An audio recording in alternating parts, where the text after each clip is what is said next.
Before we begin today's episode, we at the Good Anime Palette Podcast would like to inform you listeners that alcohol was consumed during this recording. Now, obviously, with the winter holidays coming up, it's a time to rejoice and be merry. But it's most important to be healthy and mindful with our family and friends, so please remember to drink responsibly. Now then, on to today's episode.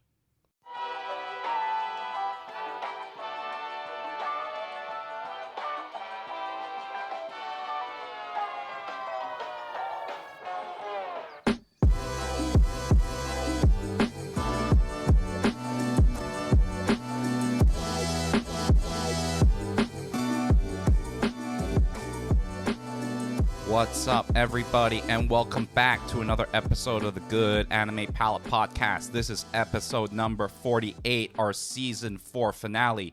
You would think that the fourth time around we would get this down pat, and guess what? Absolutely. I am joined here by my co-host Will, and I am your other co-host Jason, ready to wrap up 2022. How's it going, dude? Do you hear that silky supersonic vibrancy of our voices? It's great to be back in our office, actually recording with our actual equipment and not having to do stuff remotely. It was like at least 2 months since we last recorded properly together, and then the last 2 recordings we did it remotely, and I think this is all like some of the behind the scenes stuff. I had a lot of technical issues in terms of editing this shit using our backup equipment. So it's nice to finally sit down with our regular microphones, our regular sound card, and our regular desk setup. So I'm super happy to be back, finally properly recording face-to-face with my partner in crime, Mr. Fluffy Senpai, for Season 4, the finale episode. It's a wonderful time to be alive. And it's right smack bang in like the winter season. Christmas is around the corner, so there's lots of things to celebrate today. Yeah, and guess what? I actually don't really care too much about the equipment, the backup, and the logistical issues, because I encountered less. Doesn't mean that yours are not justified. I can physically see you, and I can just like... I can touch you. I can touch you. And also, as per usual, with the finale, we are not only giving out serious-ish and stupid-ish awards, but Will and I are also getting wasted. So this time around, we got a sake called Laughing with Sake. But the Shusen Aiko Laughing with Sake Dai Ginjo Sake. Not sponsored, but it's delicious. It's rock solid, and its genuineness, its quality is no laughing matter, because we are enjoying the heck out of this sake, and we will go straight into our awards for season 4, which is the past 6 months, right? Yeah. So here's the thing: we have been doing this 4 times. Well, this is our 4th time doing the season finale episode, right? So do we need to go over like housekeeping in terms of what the award categories are, how we're going to be doing them, or do you think maybe everybody's kind of heard how we do this? We just go straight into our nominations for each category that we have listed. Yeah, I think with the stupidish, maybe we'll consider defining it a little bit, but maybe. The serious ones are so straightforward. So I think we should just go at it. But first, Will, let's have a drink first. Kanpai, my man. Cheers. Oh, that is good. It's so smooth. I also like it how you put it all the way on your side, so I can't just pour us a cup out of nowhere. Oh, actually, you know what? Just for logistics, I'll put it right in the middle. All right, so usually we have a runner-up and a winner for each of our categories. Sometimes we have a no contest where we have a winner. And let's start with our first serious-ish awards with our favorite seasonal anime from Season 4. Just to be clear, this is Season 4 of our podcast, so within this last 6 months. Yeah, so that means that in terms of what we have covered, there would have been topics that were covered between episodes 37 through to 47. And 47.5. And 47.5 as well. And then within those episodes, we also covered quite a few seasonals as well. So that would be the summer season of 2022 along with the fall season of 2022. So, look, there may be some series that are featured in fall 2022, even though it's not finished, but this is also our podcast, our awards. our rules. Yeah, so we do whatever the heck we want. So, Will, do you want to go first, or you wanna head things off? So my one is a nomination, like, just straight up, like, this is the only winner for me. Oh shit! But it does have a technicality on it because it's not finished. Not to mention, like, the reason why it's not finished is because of the Rona, the COVID. You know damn well which one it is. Lolo, it's none other. Give me a second. Let me call up my relatives real quick. You call your aunt, your dad, your mom, your sister, your grandfather, grandmother, but you can't reach your uncle because he's been in a coma for a long, long, long, long time. And all of a sudden he wakes up and he remembers he's a fucking Sega fan. He's a Nintendo fan. It's none other than Oji-san Isekai, Uncle Isekai. Or Uncle from Another World. Yeah. It was, I really much enjoyed it because I remember you told me about this like a while ago before it started airing in the summer. It was a summer anime.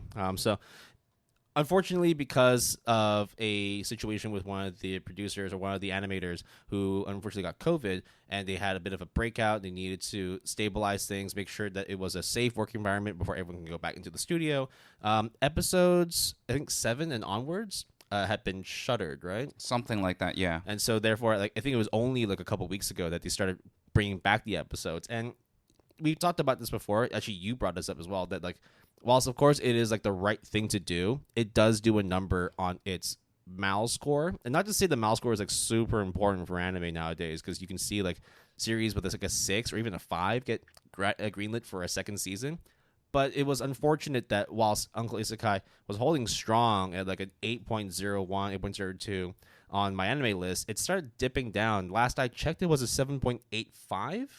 That is correct. Currently, Yeah. It is a 7.85. Still very respectable, but not an 8.2 at some point. It doesn't matter to me though. It was just a fun time watching. It was a refreshing refreshing watch of like. I'm going to go more into it later on in our Stupidish Awards.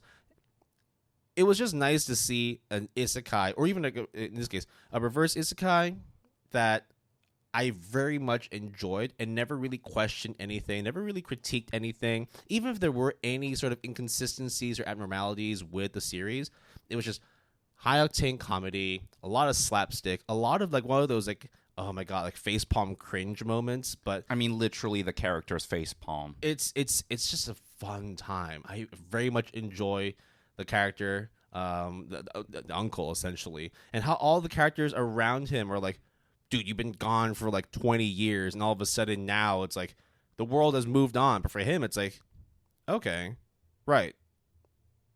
But I've gained all these powers. I'm going to use them in the real world. No. You're crazy. Look, lie down. Get a rest, and then all of a sudden he starts floating. He flies from city to city, and he's like, "Oh, this Amazon Express kind of, this Amazon Prime delivery is taking too long. I'll be right back." Flies over to the destination to pick up his fucking package, brings it back, and lo and behold, it's a Sega game.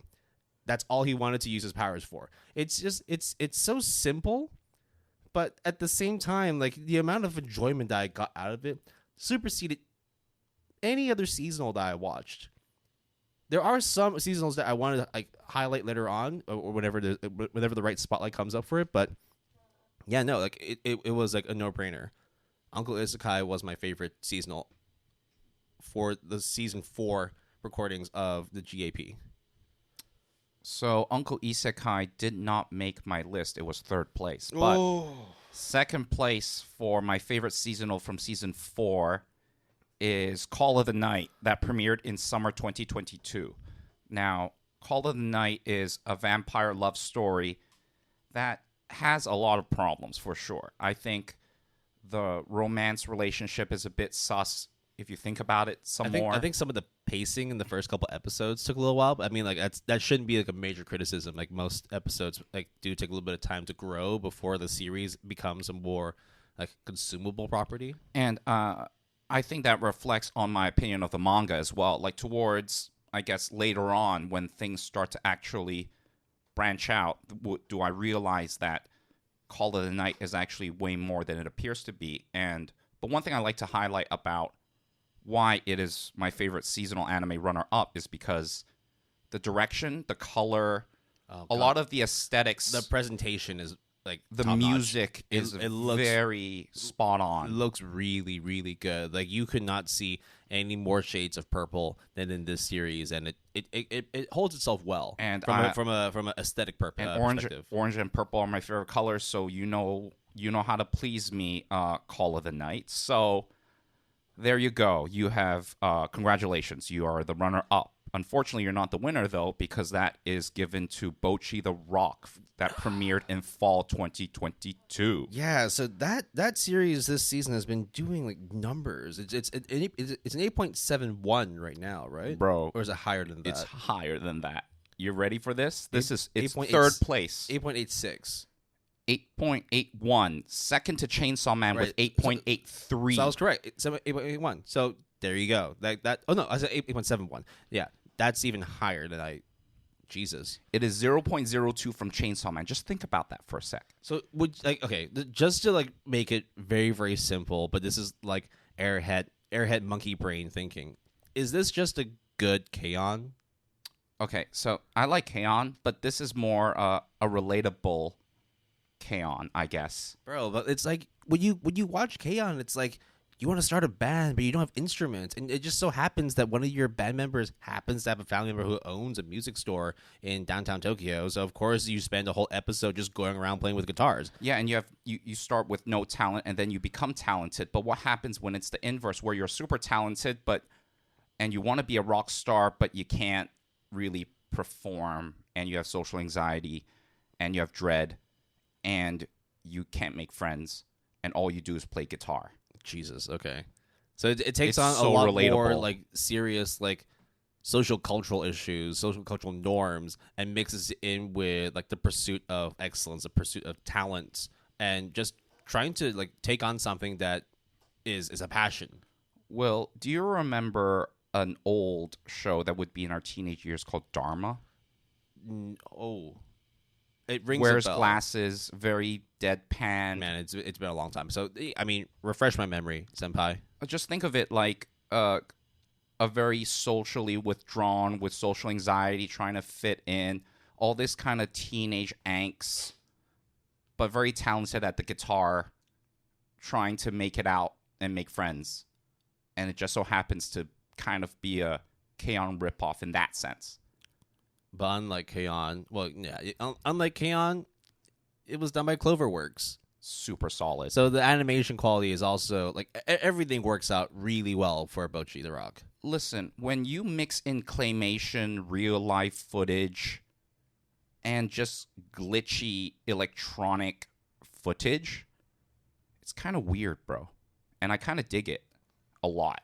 Do you have a favorite character so far? Or perhaps maybe it'll feature in Best Waifu, Best Girl? Nah. Not yet. Oh, okay. Nah. Just no. But it is my favorite seasonal anime from season 4. Our next award is our favorite backlog from season 4. So this is simple. It's just whatever that wasn't a seasonal, that wasn't airing at the time. Usually we're talking about series that were like from 2015 and before. Some of them even as old as 2004. Or we just didn't cover it while it was airing. Yeah, exactly, right? I mean, like 2004, I was like, what? Like 12? 13? So like I wasn't ready to do a podcast at that point. Why'd you have to put your age out there like that? People can do math, man. That's fine. I mean, like, people could know which year I was born in. They're not gonna know which date I was born in unless you dox me and like start letting people know what my birth date is. Don't let them know what my social security number is either. What about my birthday? It was October. No. Anyways, that's a bit awkward, but none other. It's 88 though, right? No, 87. Yes. Ah. So okay, thank you for putting me on the spot. It would have been 86 because that was a fantastic anime. My favorite backlog runner-up from season 4 is Cyberpunk Edge Runners. Oh my god, I forgot about that one. Oh. I used to think very highly of Studio Trigger. Now I think they're invincible.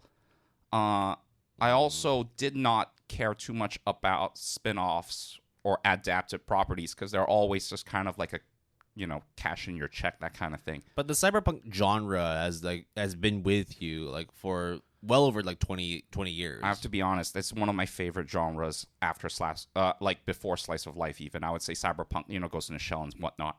So I was relatively skeptical when I saw the super duper crazy high score it got in the first couple of days of its premiere. And then as I watched it, I really understood the world building, the production behind it. It was genuinely a very, very good portrayal of not only cyberpunk, just a very good portrayal of the cyberpunk IP by CD Projekt Red and the tabletop RPG game. Yeah, so like you saw, right? You saw the trailer, you saw the studio, you saw the voice cast. Like, and then, of course, later on, you're like, let's just give it some time. Then you saw the mouse score, and you're just like, this is like too good to be true. Yeah, there's no way. There must be a catch. But then when you watched it, and I watched it too, if I had space for a third pick, that would probably be like in there as well. Do you know how influential Edgerunner is? Maybe it's not that influential, but CD Projekt Red had to patch the storyline of Cyberpunk Edgerunners back into the game of Cyberpunk Edgerunners, I guess in a way to tie it in, but also because, in a way, Edgerunners is getting a lot of buzz for a game that has been plagued with bugs and glitches and just not very positive.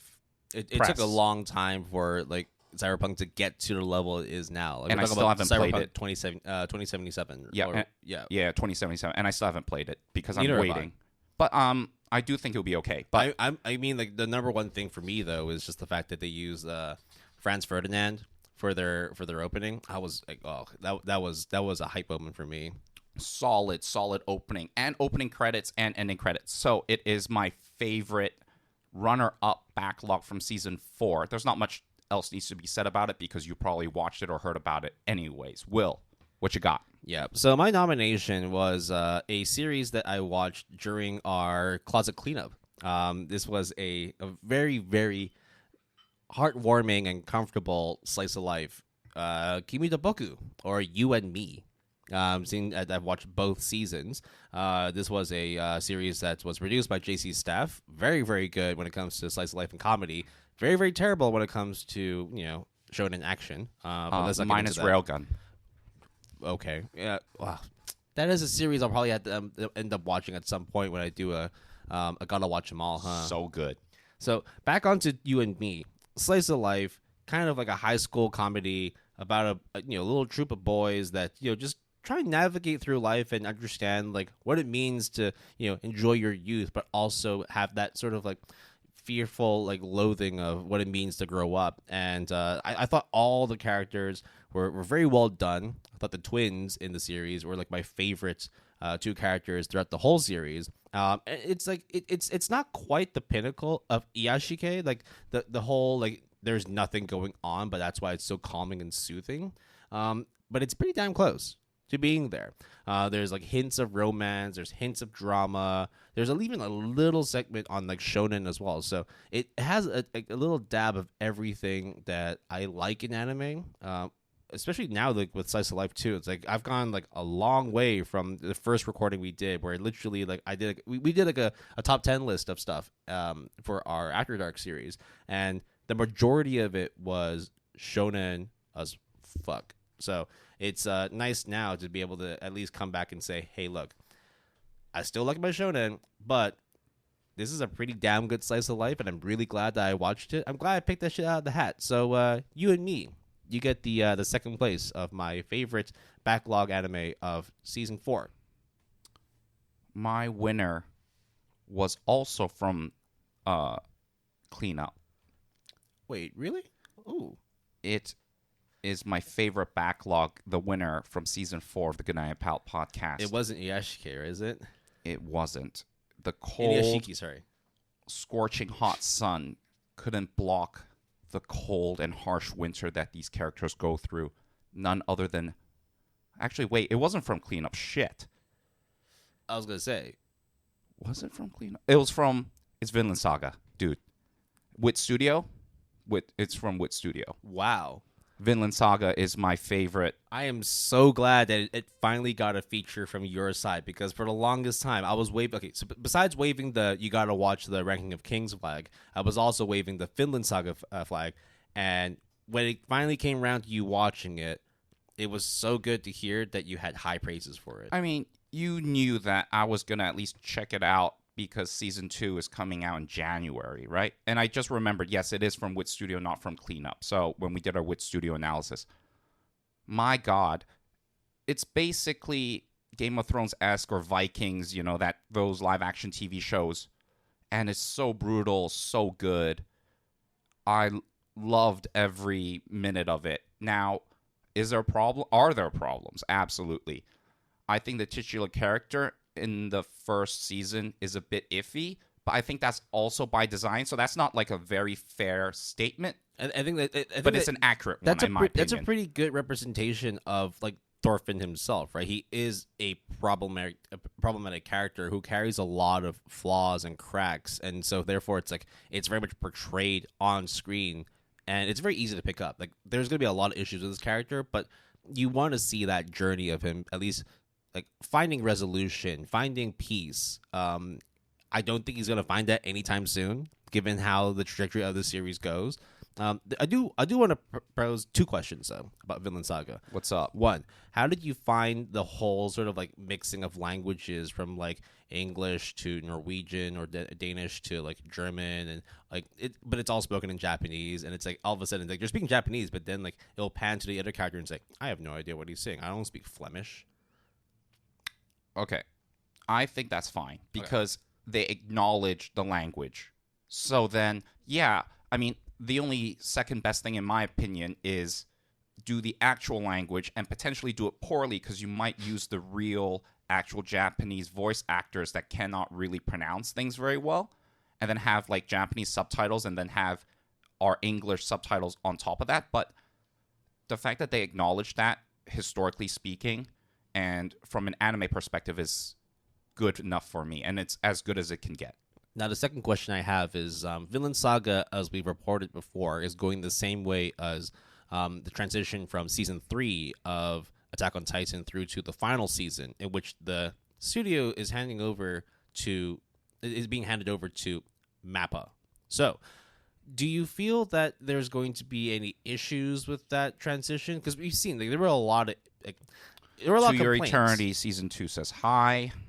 But the main one was, a lot of people were complaining about the CGI and like the animation quality going in from Wit Studio to MAPPA for Attack on Titan. And in the end, I think like it very much sounds to doubters like it was a very, very solid adaptation from MAPPA. But this is Vinland Saga we're talking about. It's a completely different one. It's nowhere near as big. It is popular, but like if I was to wager which one was more popular, Attack on Titan or Vinland Saga, no question, right? So, do you feel that it would get enough attention to detail in terms of like being able to showcase what was so good about Wit, but also still do it in the MAPPA style?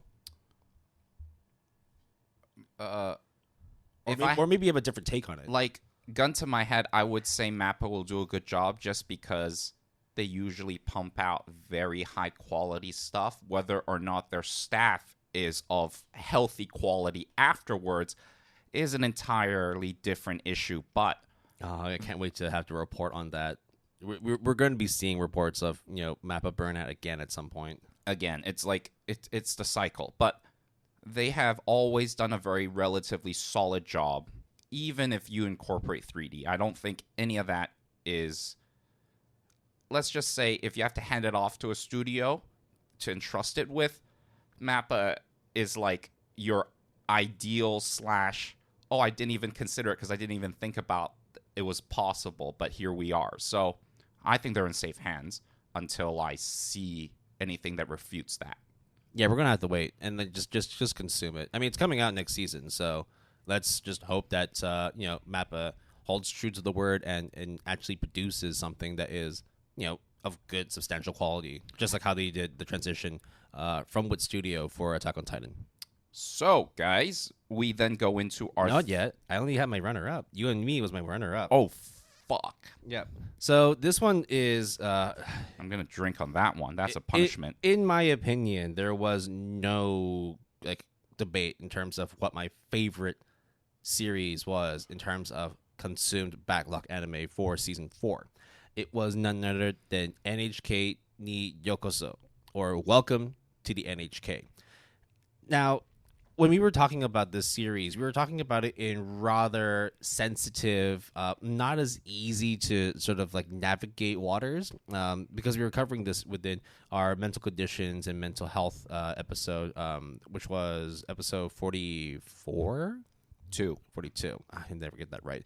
But it was still a good opportunity to be able to highlight some of the more stigmatized, more controversial topics, especially within anime, because of the fact that it poses a lot of cultural questions and implications of what it means to inhabit and also live in a society where especially during an era where mental health wasn't necessarily something that was super known or super highlighted.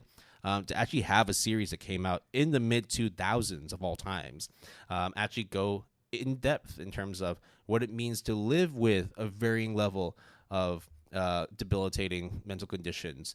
The characters were perfectly done, in my opinion, and it was just nice to see as well that like when characters start finding resolution, finding that place where they can feel safe, it wasn't an easy journey for them to get there. And I thought that this is something we discussed in that episode 42, that this is a journey that shouldn't be as easy as getting from point A to point B. There are so many obstacles, it's like so much like ground you have to traverse through to be able to find solace and find that safe space. Welcome to the AHK was a very refreshing take on what it actually means to struggle, what it actually means to be able to live with a condition that society shuns, and how you not necessarily overcome it, but how you integrate it into your own life so that you can live comfortably with it, and it doesn't matter so much about how society views you, how they treat you. I just really enjoyed watching Welcome to AHK. It was very thought provoking, wonderfully animated for what it was when it came out during at that time. Of all studios too, Studio Gonzo, right? Like they have hits and misses here and there, but this was absolutely a hit for me. I can't say anything else other than it was clearly the number one anime pick for me from my backlog of season 4.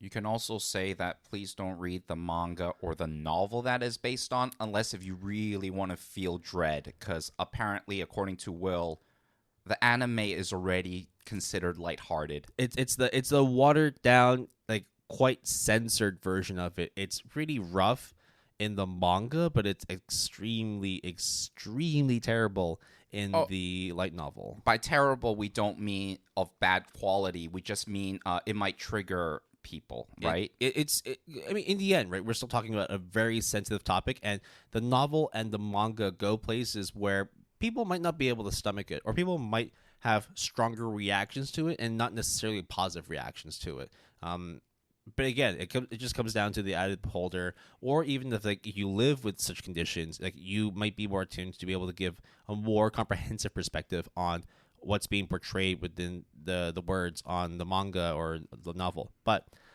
for everyone else, I think it's very much worth checking out Welcome to HK just to get yourself a new perspective on struggle and coming to terms with illness in society in an anime form. So, anime, if you exclude anime originals, usually comes from a source of adaptation. And that goes into our third category for our Serious Ish Awards, our favorite manga that hella needs an adaptation. I only have one winner, no contest. It's obvious because I referenced it. I said it when I talked about it. It is Dan to Dan from Jump Plus Manga Plus, about the psychic fighting, spirit fighting, duo, pair, rom-com, shenanigans, shonen action that everyone loves from Viz Media, Shonen Jump, and it hella needs an adaptation, or at the very least deserves your attention for the manga, because the double panel shots are constant and are very beautifully drawn. And the only time that it will take to get an anime adaptation is if I can get it shorter by praying. You just really want to read about those human bananas, right? Was it walnuts? Nah, it's banana organs, my dude. No, but there's. Well, I mean, what are the testicles? Golden balls. They're literally just called golden balls. I thought they were like something else. Okay, all right. But Sorry, levitating golden balls. right. Okay. Spoiler alert: I didn't read that much manga this season. Oh shit. I mean, there was like there were a lot of things that came between with work and travel. Not to mention also getting COVID as well. So it was kind of tough to actually find time outside of watching anime to actually sit down and consume some manga. I thought it would be easy for me to read manga on the plane. It was not, because I was so tired most of the time that I was sleeping on most flights. But instead of talking about an anime a manga that I've read that needs an adaptation, there's a manga series that I've talked about many a time throughout the series, particularly in season 4, that I've been talking about wanting to read and feeling that it could get an adaptation because of how popular it is. This is something that I need to get my ass on. It's Akane Banashi, the Rakugo manga. I can't really say much else more about it other than the fact that I need to read it because I haven't read anything, so therefore I can't really say much about it, but it's been garnering a lot of hype. There are a lot of like articles from Screen Rant, CBR, Anime News Network, even my Anime List forums talking about how this is changing like the shonen formula of how to do tournament arcs. So that in itself is already enough for me. I love my shonen anime. I really do enjoy a good tournament arc. So maybe check in a couple episodes when I actually sit down and read Akane Banashi. That being said, now that I've mentioned it in this particular category, I'm pretty much stipulated in not featuring it in my season 5 awards whenever that releases. So that means I'll have to double down and read some more manga for season 5. As you should. Just to be clear, Akane Banashi is available on Jump Plus Manga Plus because it's a Viz Media Shonen Jump property. So then comes into probably the most important, I guess, of our serious-ish awards deemed by many, and that is our best girl / waifu of season 4. Now, Will, I'm just going to put you on the spot for a bit. Have you finished Overlord Season 4? No. But, I mean, there's plenty of characters to pick from for best girl / waifu. Right, except this one is a bit of a spoiler if I mention the name. So I'm debating whether or not to mention it. I have a non-spoiler runner-up if that suits your fancy. So while you think about it, I will just give you my winner first of best girl / waifu of season 4. And that comes from Spy X Family Part 2. Oh. Probably one of the best kudereis to ever exist is none other than FF, known as Fiona Frost. Now, I knew, and you knew, that this character was incoming. And if you need any evidence of how awesome this character is, even if you don't really have a thing for kudereis, you just need to watch episode 22, known as the tennis tournament arc. That is featured heavily in this episode from its entirety, and also in the manga. It was phenomenal. And let me just say, the anime adaptation of it, just as good. So, what was so spoiler about the Overlord pick? I can't really say, other than if I say the name, people will know. Well, I mean, like, she features in season 4 of Overlord, right? I mean, she features in multiple seasons, but there is a very big development. It's like an overarching development from all the other seasons that culminate in season 4. Exactly. Right. Okay. Because I was going to say, like, you know, you also then talk about Fiona Frost, and it's like if people haven't read up or watched up to episode 22, then you might not really know who Fiona Frost is. But doesn't matter because I vouch for your pick. Fiona Frost, fucking great waifu. It's only because I've read ahead. Like I haven't. Let me see. I think I've watched up to episode 15 for Spy X Family, which leads into part 2. But I've read way further ahead in terms of the manga. Your pick is solid. I wouldn't contest that. It's great. My pick is not a waifu, but a best girl. fluffy, wholesome, smart, passionate, shy, but finds opportunities to open up. It is Takumi Hikage from Do It Yourself, the little thick-rimmed glasses girl with the purple hair, just sitting there and making her collages of colorful stones after she realizes that, hey, you know what? Maybe it wouldn't hurt to speak up every now and then. Maybe it wouldn't hurt to, break out of my comfort zone and just engage with people who I feel like I am the opposite of. I'm not boisterous or loud or talkative. I don't take risks. I don't like getting hurt. I don't like putting myself in danger. But all of a sudden now, she meets these different characters. She meets these kinds of varying backgrounds, and she finds that, maybe it wouldn't hurt to actually break out of my shell and try something that goes beyond what I've always known, what I've always played safe with.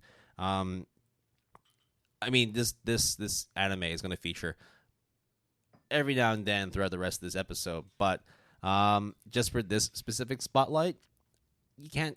For me, I can't go any further than Takumi Hikage. That would be my best girl of season 4. Now that you've had some time to process, do you feel it's worthy of spoiling certain things about Overlord, or maybe you're just gonna give it a pass and let it ferment over time? Maybe talk about it in the next season and go straight into talking about best boy / best husbando. First of all, let me ask you, do you want to hear it? Because all I will do is say the name. But that's in of itself already kind of like, something is going on there. My deal with spoilers is that I'm not going to kill you if you spoil something for me, unless I tell you specifically, do not spoil something for me. Overlord doesn't fall into that category. I'm okay if you want to talk about certain things or certain characters in Overlord, because when it gets to it, I feel like it's one of those series where spoiler properties don't necessarily ruin experiences for me. So if you want to talk about it, that's fine. That being said, I am a host on this podcast. I am your friend, and I'm already telling you I'm okay with it, but I can't say how the others, in terms of the people listening to this episode, how they would feel. So I guess it's not the best answer, but it really is just down to your own judgment. Okay, I'll tell you what. I have a backup, and I'll use that because that's a non-spoiler version. You have prepared. You have the fundamental from the top approach. I use the bottom up approach, starting from 0 going up, whereas you just throw everything in the basket and say, okay, you're out, and then whatever's left, you try and fit into it. I like that. So, if it's from a non-spoiler perspective, who would have made your runner-up in this category of best wife / waifu?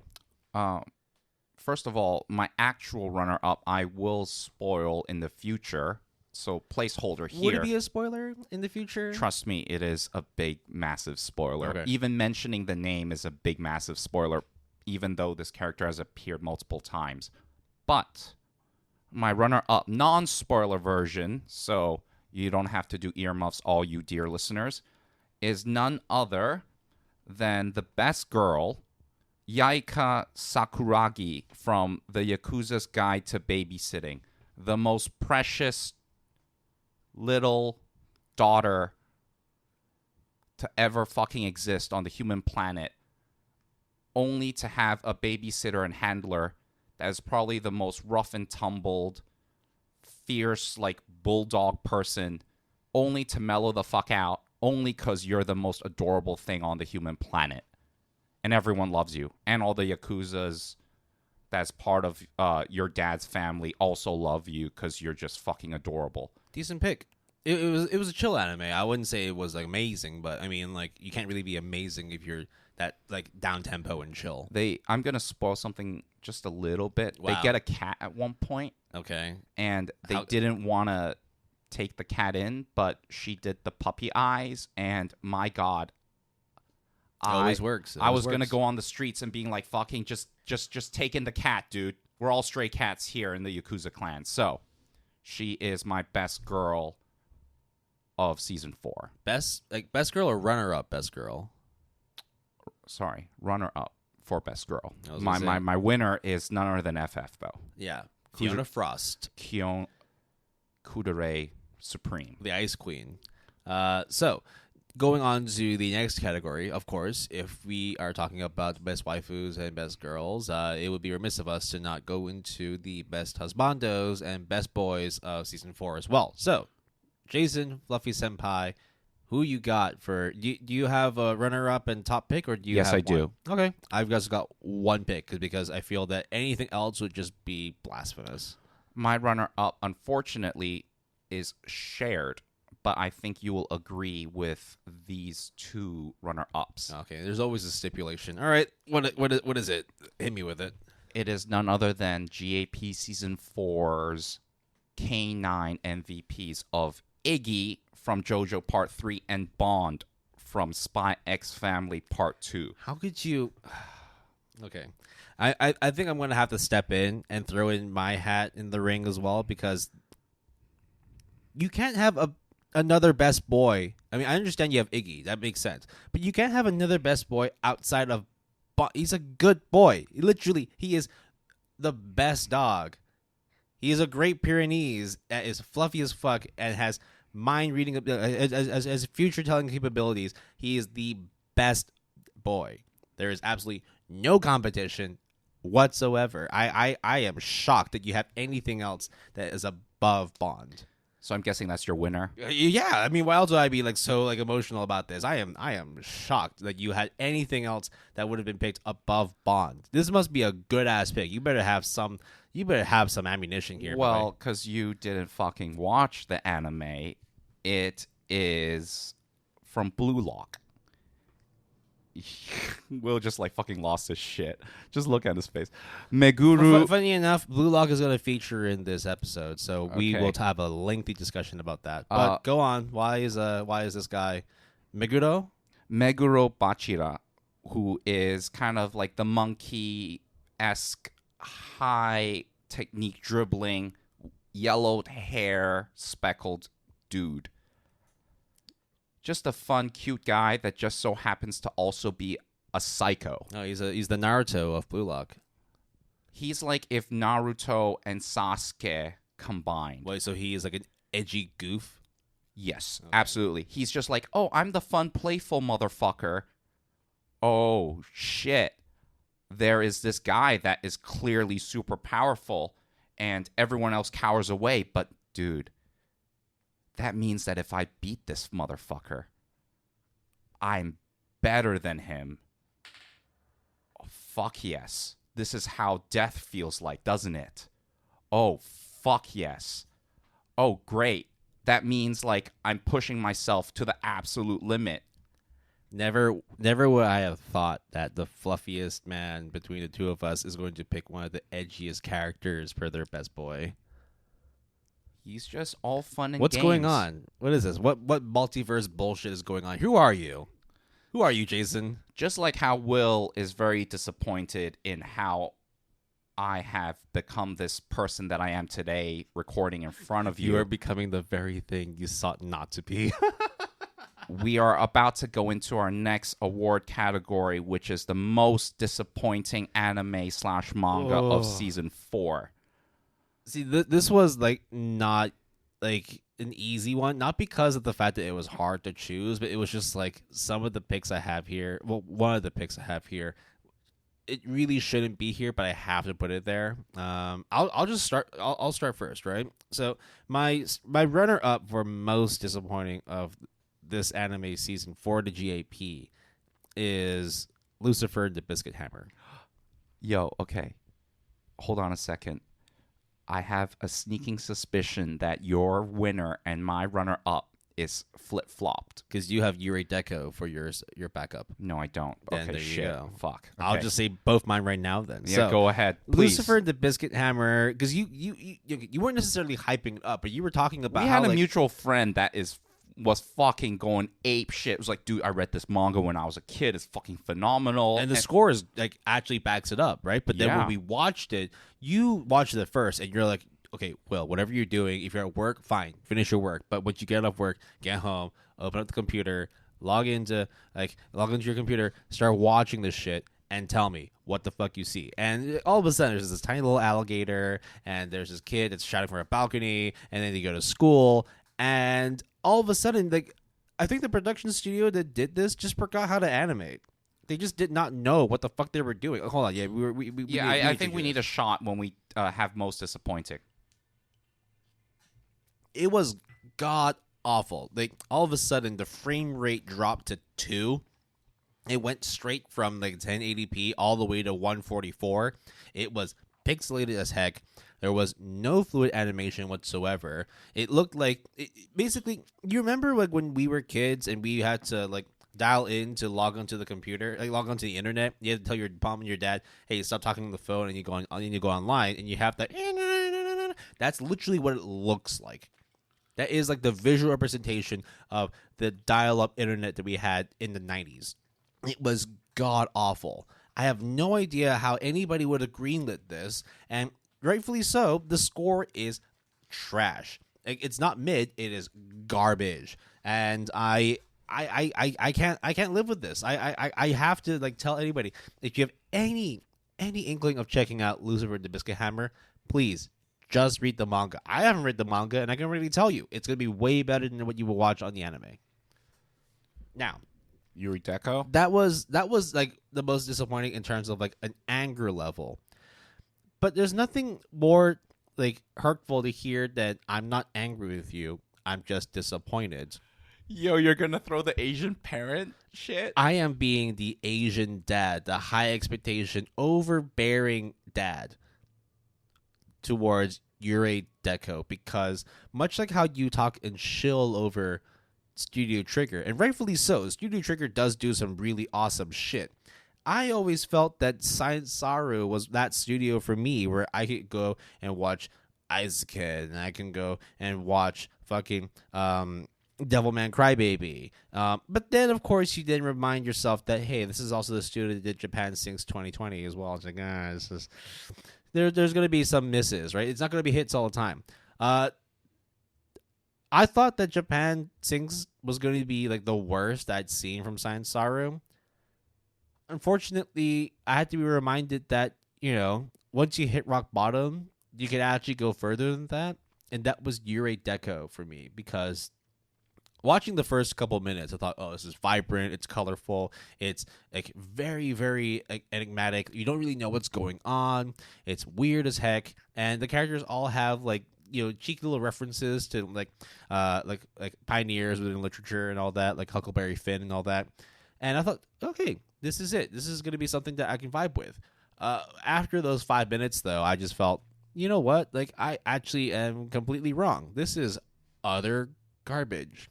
I don't even know what I'm watching anymore. I don't know what the plot direction is. I don't know what significance the characters have anymore. And then when they actually start going into the plot of the series, I just tuned off. It just did not resonate with me anymore. I could not be more disappointed in any adaptation, any production that Science Saru has. And okay, granted, we've had 4 shot glasses of sake so far.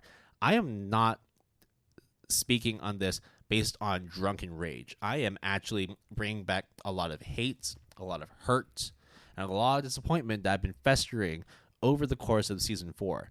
Yuri Deco is by far the most disappointing series I've watched across the last 3 to 6 months of anime that I've consumed. And prove me wrong, Jason, but Yuri Deco, it was horrible. You try and find something fun. You try and find something that is like, ooh, it's goofy. It's hippie and all that, right? It's just gonna be like just different from all the other anime you've watched. No. Like, there comes a point when like you say like, oh, I'm not like the other girls, or I'm not like the other boys. No, you are exactly like the other ones in that you just disappoint. I'm sorry, Saru. I'm sorry, everybody that connected with the studio. This was just like a hot pile of steaming garbage. Big L. The biggest of L's. Like, you need 2 of them. It is a literal loss in all aspects. I can't. I don't want to talk about any more about it. Okay, what was your disappointment? So let's go real quick, because my winner was Lucifer and the Biscuit Hammer, and just to reiterate Will's point, the manga, which is finished, has an 8.37 on my anime list, ranked 223, popularity 259. Can you guess, Will, for the life of you? It starts with a 5, right? Absolutely. 5 the mal for the anime. 5.87. You're way off. 5.24. Ranked 12,197. I repeat that. 12,197. But popularity is 2952. But whatevs, right? All right. Just to reiterate. I just knocked off the headphone cable from my headphones. So wow, holy crap. I thought 5.8, 5.7 was really bad enough. That's like, hey, bro, you're not like 4 category, but you're very close, right? You're on the bottom third. Still though, I mean, like a 5.27, like that's X-Arm territory. Like you're getting close into that bottom echelon where like people are gonna start making fun of you. You know what I mean? So that was my winner, but really, actually, my runner-up, the reason why it is not my winner is also because I forgot about it. Because it has taken so long for us to receive a continuation. And that is The Devil is a Part-Timer Season 2. Okay. I actually, when I was putting together my list, I did have this as like a series I would feature in this particular category, but I took it off only because I had some sympathy for it, right? I felt that maybe like after the first season played out, depending on how the pacing of the manga goes, maybe they want to try and adapt that. Like we see that sometimes like series do get second season syndrome, where because they try and like adapt everything, that it actually hurts the manga score, the anime score, and evidently it does hurt the quality of the series. But I'm not going to argue with you that it wasn't good. That's why it's the runner-up, because I think after the wait for so long, the decision to have a season 2 and beyond, maybe, I actually don't know, is a very dangerous decision to greenlit, because the expectations that you are trying to, fulfill, the shoes you're trying to fill, is never going to satisfy the hunger that people have been waiting, including both you and I, since season 1. It was almost 10 years, right? In between season 1 and season 2. I am not saying that season 2 is bad. I'm just saying it was not worth the wait, right? Like, if it was like 2-3 years later, I think the whole internet would have been a bit more kind towards it. I think the plot development in season 2 was mid at best. But when you expect me to wait when I've given up all hope and just like, yeah, okay, it's one of those like fabled like anime myths, and then you debunk it by releasing the actual season 2, and then it turns out to be this. Like, I mean, there were a lot of things that worked against it. Right? Like, one, it literally had a 10-year gap between season 1 and season 2. There's a studio change, right? And 3 Hertz is not like, okay, they're a relatively young studio that does a lot of original adaptations. But I mean, you did watch a series from them, Healer Girl. Like, what did you think of it? No, I think that I think Healer Girl was fine, and I think the thing is that it is season 2 was more akin to the manga adaptation, the look of that. So I very much understand why they went with that look, but it is very different in terms of the aesthetics compared to season 1. So when people saw the trailer or saw like the promotional footage or images, they just draw a blank because not everyone reads the manga, and obviously not everyone reads the light novel as well. So what you're gonna do? It was just a bad time. I mean, like it's not deserving of being like the worst of like the last 2 seasons, but it doesn't do enough to like change our minds. So it is the runner up though. We move on then, right? No. Quick fire. Engage Kiss was That's it. Okay. Oh, okay. I quite liked it. I thought it was okay. So you prefer Licorice Recoil, right? Licorice. Our next category, Will, is the opposite of disappointment because it is the best surprise. It's elation. It's surprise. Best discovery of GAP Season 4. I like to start because I want to give a massive thank you to you. What? Akiba Made War is fucking fantastic. Yo, so Because you just told me to watch the trailer. I did. And it was like, I don't know what's going on. And I stopped watching and reading stuff on it because it's one of those things where it's like you want to go in blind, right? Akiba, which is like the short form of Akihabara, which is like an area that is full of weeb shit, full of mecha shit, full of maid shit, full of H stuff as well. So it literally anything that like goes beyond your creative mind that you perceive of Japan and Tokyo specifically, that's Akiba. So Akiba Made War.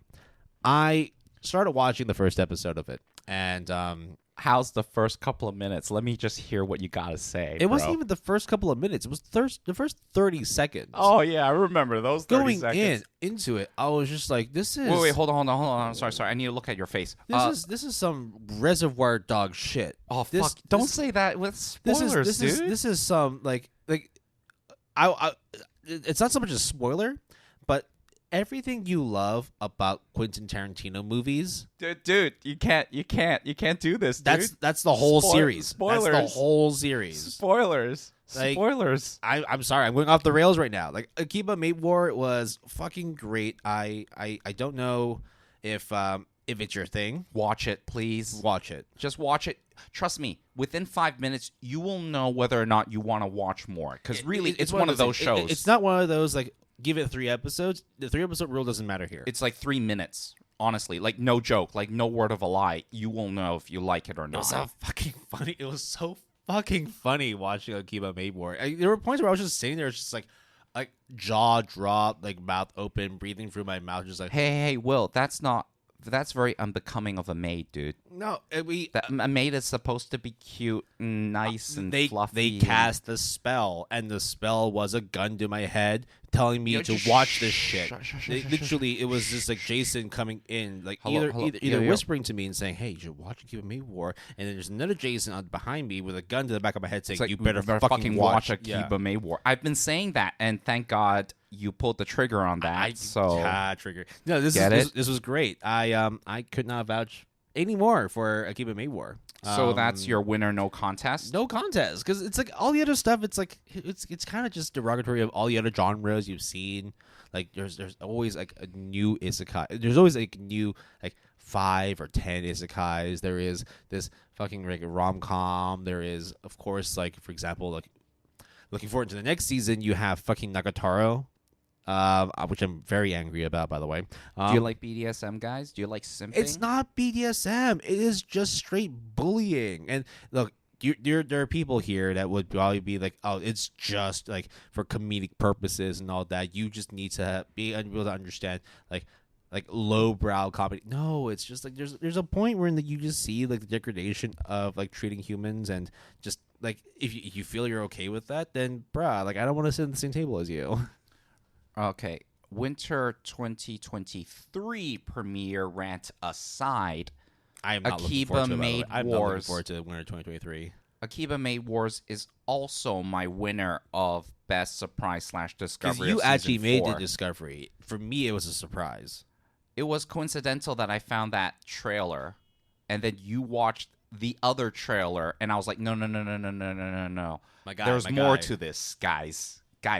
Will, there's more to this. Trust me. And then when I watched it, I'm like, this has Will printed fucking all over this bullshit.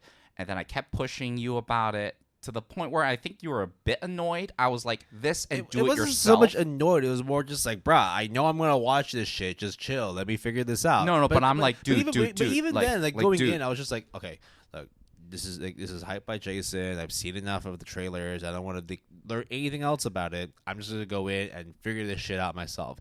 And once I started watching, started watching the first 30 seconds, it was like, oh wow, everything I watched does not make sense anymore. It's not it's not one of those turn your brain off kind of series, but it does require a little bit of like kind of like highbrow, lowbrow understanding of how maid cafes work. Spoiler alert: my sister used to work at a maid cafe, not as a maid, but as a manager. And she told me all the behind the scenes about that shit. Those places are fucking crazy. People who go to maid cafes, people who work at maid cafes. Oh, I could talk about this off air with you. Now, listeners, dear listeners of the Good Anime Pal podcast, the best surprise / discovery of season 4. Akito was a runner up for you. No, it was the winner, but it was a category that has been probably the most like jam-packed with potential candidates for me that I had to axe off one by one, and like I had to like dissect everything, right? I had to cry while I like axe bit by bit. But I got to one that stood out from the rest as the runner-up, and only got outplayed by Akiba Maid Wars. But when I mean by outplayed, sometimes the best offense is the best defense. And if you have a tower, Arknight's Prelude to Dawn is a very good anime that I think deserves your attention and is the best runner-up surprise discovery of season 4. The best runner-up. I never thought I would give a shit about a tower defense. What triggered you though? What led you to actually like to say, you know what, fuck it, I'm gonna watch this shit and shit on it, and then afterwards realize, oh, this is actually I actually quite like this. Like, what started this whole like let me watch this Arknight's bullshit and see if I fucking hate it? I want to sort of give an explanation, be like, yo, I just want to give every anime and manga or whatever a chance, Will. I just, I come in with an open mind. But no, really, it was just super simple. The mouse score was too high for me to ignore. And I'm like, there's just no way that a tower defense anime could produce anything of quality. So fuck it. I'm ready to go on this shit show. Only to eat my own words and being like, guys, I won't download the game, but you got me to think about it, so I'll fucking download the game. I will play the game for you and let you know if it's the gacha worth playing. games. Yes. Okay, so I'm not putting. I'll try not to put money into it, but I have spent money in Fate Go before, so. Arknight's Prelude to Dawn is only 8 episodes. Only half or like 5 of the 8 has been released.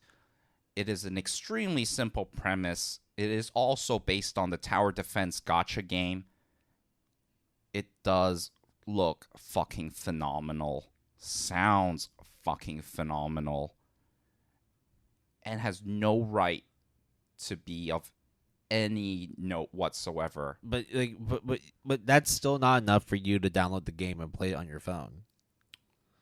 Is it more just, gacha in general? You're like, I rather not. I'll tell you what, I got, okay? Okay. I it got me, okay? It gotcha'd you. I tell you what, from now on, when I hear or see Yo Star Pictures, I won't just ignore it. I'll be like, all right, I'll keep it at the back of my mind, because they produce some high-quality shit. I think of all the shows that I have seen for Season 4, this and Chainsaw Man, actually I didn't see Chainsaw Man, and I'll get into that, will probably be the thing that I will put on my OLED Sony screen that is like 9,000 inches or whatever. I don't even have an OLED screen. There is no screen that's that big, but dude. Stadium, maybe? I don't fucking know. But dude, I went to the Rams Stadium in LA. Like, those screens are not 9,000 inches. They are called. The Rams did move. Okay, anyways. Bro, they moved like 5 years ago. Dude, they're not in St. Louis anymore, my guy. But let me dawn this upon you, dear listeners, and Will, that Arknight's Prelude to Dawn is actually pretty good. Okay, so that was something that you did watch. That's something that you discovered. What about something that you have not watched, but you know damn well that we need to get on immediately? I think we need to have a quick little drinky poo, just to get ourselves in the right mindset and talk about what the hell is possibly out there that we have been holding off on for the longest time, but everything is pointing us in that direction that we have to check it out. This is the award known as the quote-unquote best anime and manga that we haven't consumed yet, that we need to get to. So, I have a quote-unquote real winner and my actual winner. Okay, I just have one. So let's start with you, actually. Okay, my real quote unquote real winner is Chainsaw Man. Fucking, of course, everyone's been talking up the wazoo But that's about like it. so easy. That's why I said it's a quote unquote real winner, right? But at the same time, it's also like because we both read the manga to completion, and then are now reading part 2, the high school arc, the school arc specifically. It's fucking great, right? Yeah, it's super good. I have no qualms waiting to binge all of it. Just chill, because we know it's good. We've been singing it to high heavens, and now everyone is jumping on, and we welcome them, by the way. You're not bandwagoning, because now you know how awesome it is. All I just want to do is just see Power. I love Power. Power is like waifu best girl material right fucking there. But anybody that's read the manga, let's talk. But that was your like quote unquote winner. What is the actual winner of like we need to actually watch this shit now? I mentioned it several times and said that I would commit to watching it, and obviously I have not watched a single episode of it, but I did watch an episode of it. Mercury? Mobile Suit Gundam: The Witch from Mercury is my winner for quote-unquote best anime or manga that we haven't consumed yet for season 4 of the Good Anime Palette podcast. Man, every fucking day. Like, whenever, like, okay, I think it's like every month or every season, Netflix tells me, hey, this is the look ahead for all the series that are coming out. And every single fucking day, it keeps telling me, have you watched Gundam yet? Have you watched fucking Gundam yet? Are you going to watch it? You better watch fucking Gundam. Are you going to watch it? No? Here's a trailer for it right now. I didn't even click on it. It played immediately. I just so happen to have a work colleague that is super into Gundam, like in general. So I do want to ask what his thoughts are on Iron Blooded Orphans. I asked already. He was like, yo, man, I'm old school. I like Gundam Seed. I'm like, what about Double O? He's like, fuck that garbage. What about Zero? Oh, he's like, Wing is good. Zero's like Double O, and he's like, fuck that garbage. But back onto Mercury. So this person was very cautiously optimistic because it is the first female protagonist in franchise history. The Gundam does look a bit sus, according to him. I thought the rabbit thing is okay because I'm born the year of the rabbit, but whatever. And the inclusiveness of it, I actually was a bit sus about it, even though I wasn't, like, against it. But he was okay with it. He was just not happy with the way the first couple of episodes went. Because, spoiler alert, it has Seraph of the End syndrome, where it should be about edgy killing between all these different factions and forces and whatnot, but it ends up being about high school. So there's that. I haven't seen it for myself, and maybe it's okay. And maybe this person is a hipster about Gundam because he is kind of a hipster about Gundam. Have you watched Seraph at the End? I've watched every single episode of what's been released, and it is fucking shit. Okay, so maybe it's not that bad then, Will. But okay. And this work colleague of mine is not like super against The Witch from Mercury, but is not hot on it like all the other Gundam properties would imply, even IBO. But you would, but so why is it like something that you feel like you need to get on then? Well, I just need to know, really. Right. It's more curiosity than anticipation. I mean, you and I are not the most fervor of Gundam fanatics, right? I mean, I appreciate a good mecha. Yeah, we respect Gundam for sure. I watch Double O, you watch IBO, but right? As much as we talked about it before in our BB12, talking about like the genre defining eras and all that, right? But like I think that Gundam itself is not a mecha series anymore. It's just in its own genre outright. You know, it's like there's mecha and then there's Gundam, which is also a mecha, but I know what you're trying to say. And I do admit, you know what I mean? It's like let me put it this way, Will. I think you would and I and a lot of people would agree Gundam made mecha, not mecha made Gundam. Yeah. That's how I would say it. I mean, I Just mean, like how Power Rangers 'cause made Sentai. You said that Gundam made like mecha. If you want to go into that argument, of course, then you have people who talk about Mazinger Z, right? Mazinger Z was a classic. It's a fucking great series. That old school series too came out in the 60s, I think, or 70s. But no, Gundam in itself is just like the lore is so rich. I mean, how many series of Gundam? We're in the 20s now. I mean, that's why we are so hesitant to do a mecha genre breakdown. It's too heavy. Just too scary, bro. It would just end up being like 95% Gundam.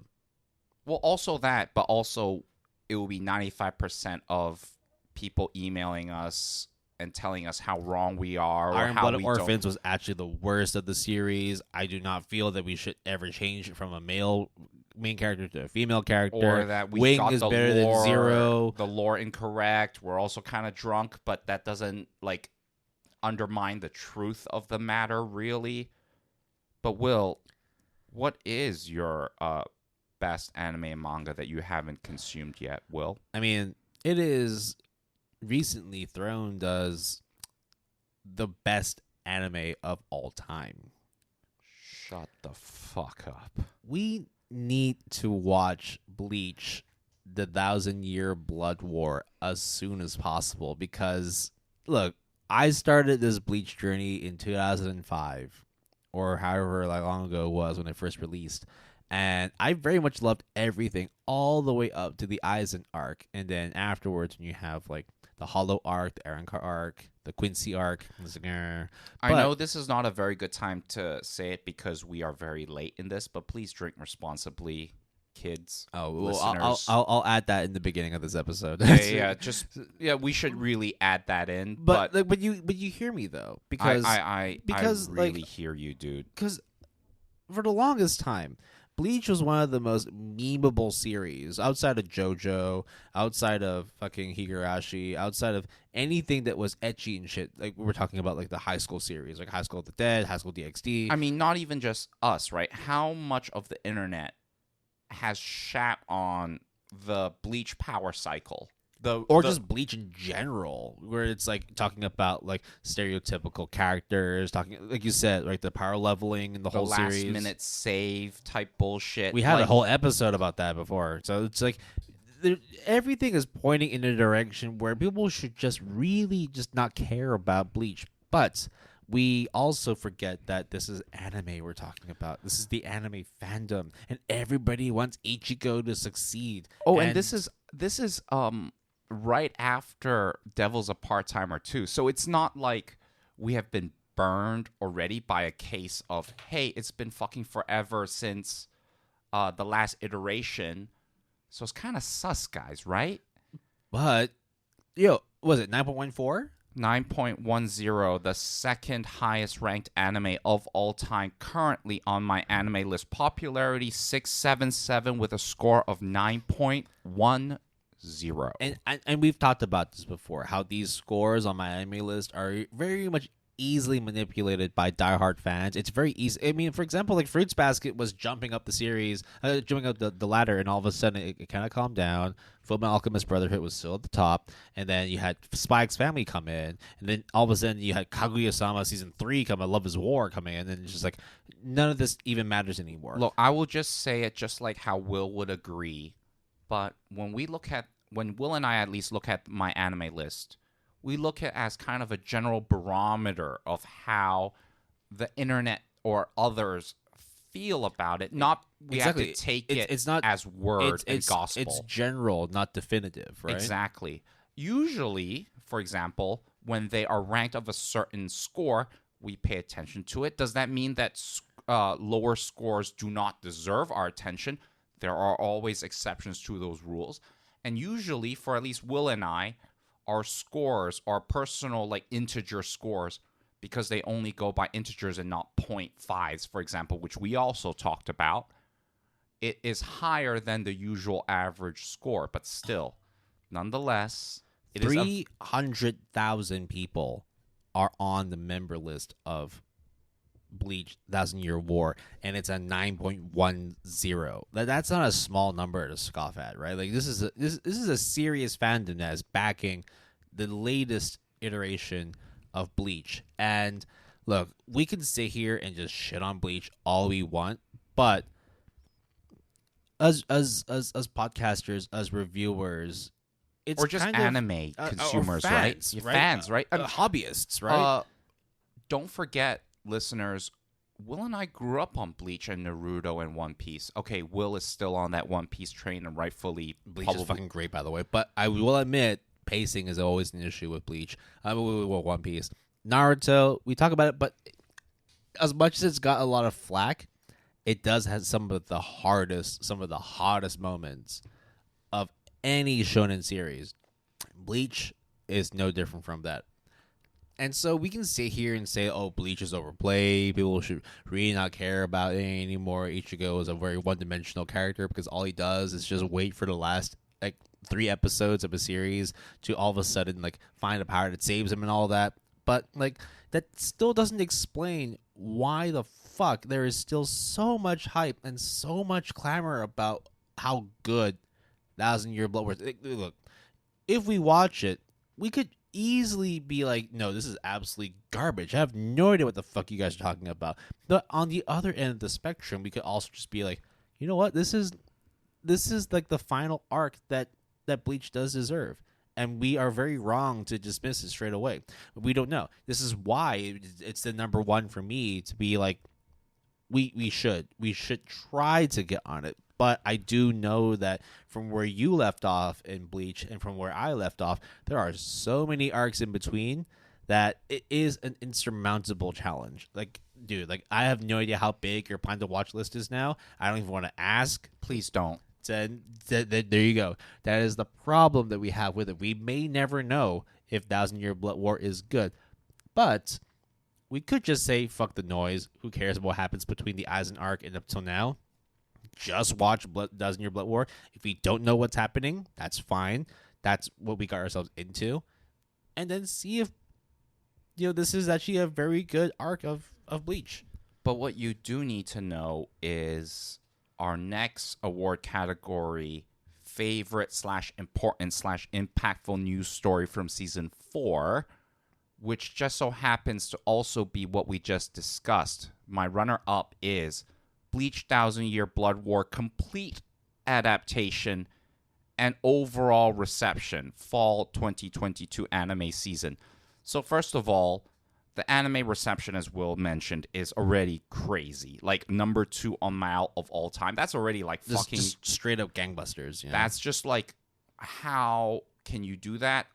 Awesome, right? Regardless of how good I actually feel about Bleach or about being the second highest ranked anime of all time on my anime list currently, is still an accomplishment nonetheless, right? But to then go out from the get-go, and this is before the reception too, by the way, Will, and listeners, is just be like, yo, guys, we're going to do 4 split curs, but it is still 48 to 52 episodes of Bleach just to, cap off Bleach, to tie it all with, the biggest fucking red bow tie of all time. It's fucking crazy, dude. I will put money that the next. I mean, is it just gonna be you know how Mal does it, where it's it either gives you the full score of the arc itself, or depending on the direction of the studio, it goes by goes by parts. Ooh, that's a good point. Do you think that it depends on how Mal decides to quantify it, right? But if it's I can already answer that question for you, because Mal currently lists Bleach 1,000-Year Blood War arc as 13 episodes instead of 48 or 4 split curs. So that actually then it's the Spice Family. So then that leads into my next thing that I wanted to actually talk about then, right? I think that part 2 less score. Au contraire, my friend. No.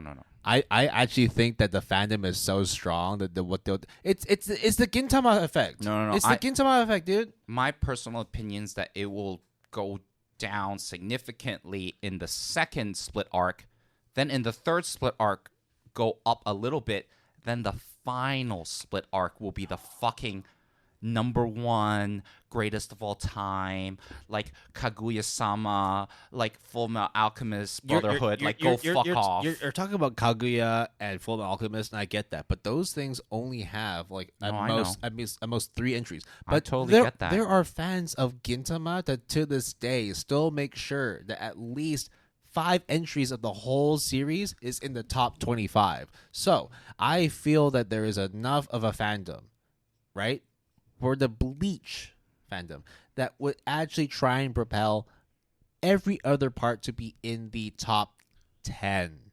I could be wrong. I mean, do you see my track record when it comes to making bets with No. with Jason? I don't think you're that far off. It's not crazy to think that, but right? I think, Will, what's going to happen is when you you and I see the dip, right? When you and I grow old and we tell our children about our good anime palette days, during that time, if you were to just Google Bleach by chance, you will find a bunch of people being like, guys, so you get to the Aizen arc, and then, trust me, maybe even to the Quincy arc, you'll be rock solid, but just just chill, or like just power through it, maybe watch a YouTube plot summary, and just watch 1,000 Year Blood War. Just trust me, bro. The 2 to 3 filler arcs are called filler arcs for a fucking reason. But 1,000 Year Blood War, bro, that's worth it. That was fucking worth it.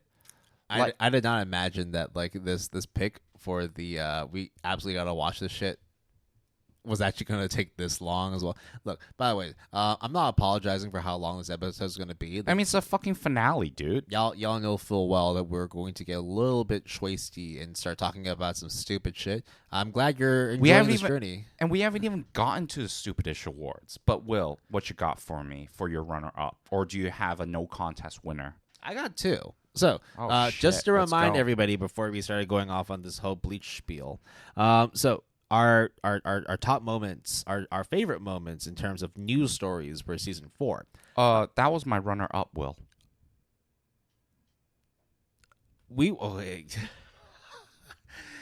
This is the Bleach effect, my dude. This is what I'm saying, right? Like, oh god. Do you want my winner? Do you want my winner? Yeah, give me your winner, and I'll give you my top 2 right after yours. Okay. Episode 44 contained a news story about a certain milestone that a Twitter channel had. None other than related to Bleach. Shonen Jump's Twitter follower milestone. The Shonen Jump Twitter shit show that I called it for episode 44 is my most favorite, impactful, important, and just dumb news story from season 4, because that just highlights not only how crazy us weebs are. Yes, I put myself in that same category as you guys. Today I won't fight with you guys on Shonen Jump, but tomorrow I will fight with you guys on a lot of other different things. Just today is not my day to fight, really. 5 characters to celebrate your fucking milestone. And for it to be those 5, which all, by the way, most of it makes sense because My Hero Academia from Deku was currently airing. Other way around, yeah, Deku in there, and then there was also I'm a bit drunk, Will. You gotta forgive me. There's also Bleach. Right? There was also Chainsaw Man, so all of that made sense. And then there were people that are like, oh, well, what about like Rurouni Kenshin or no, Will. What about Asta from Black Clover? Yeah, that was like the loudest voice amongst this void of anger. Just go back to episode 44. Just listen to that little bit right there. I got 2.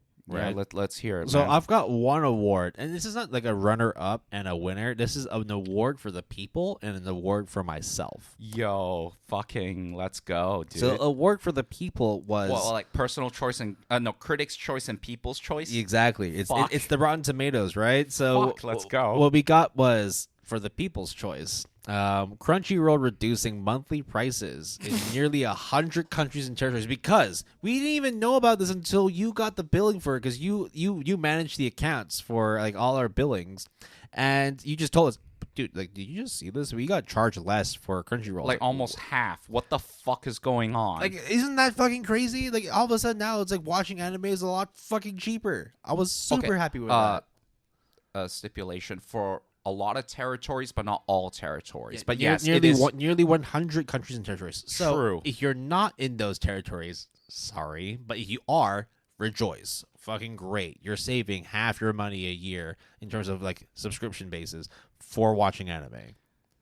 I mean, that was very impactful for us, right? Now, Kinda. What was impactful for me, and you will absolutely understand. I forgot which episode we announced this, but the CEO of MAPPA came out and said he's interested in adapting every single manga that Tatsuki Fujimoto has released someday.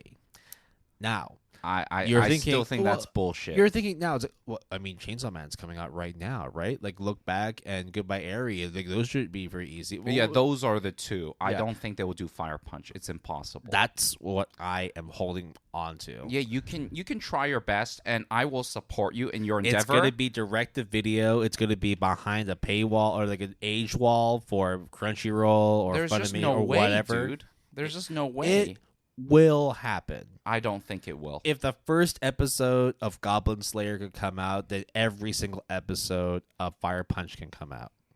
If they can do redo of Healer, they can do Fire Punch. Am I wrong here, my guy? You're not wrong.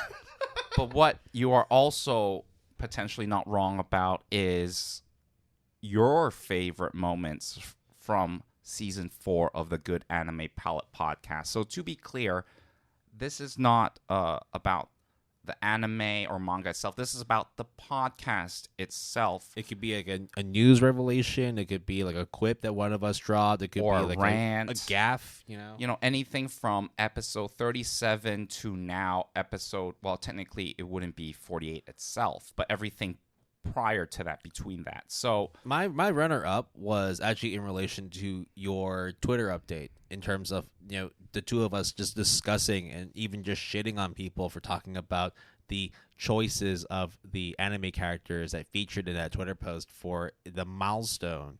That's you know, it's just like, it was just fun to just be like, you know what, like, y'all crazy in terms of like, you guys are very, very devoted and dedicated fans of anime, but at the same time, y'all crazy for even thinking that people like One Punch Man and Asta can even feature in the top 5 when you know damn well the reason why those 5 are featured on that specific Twitter post.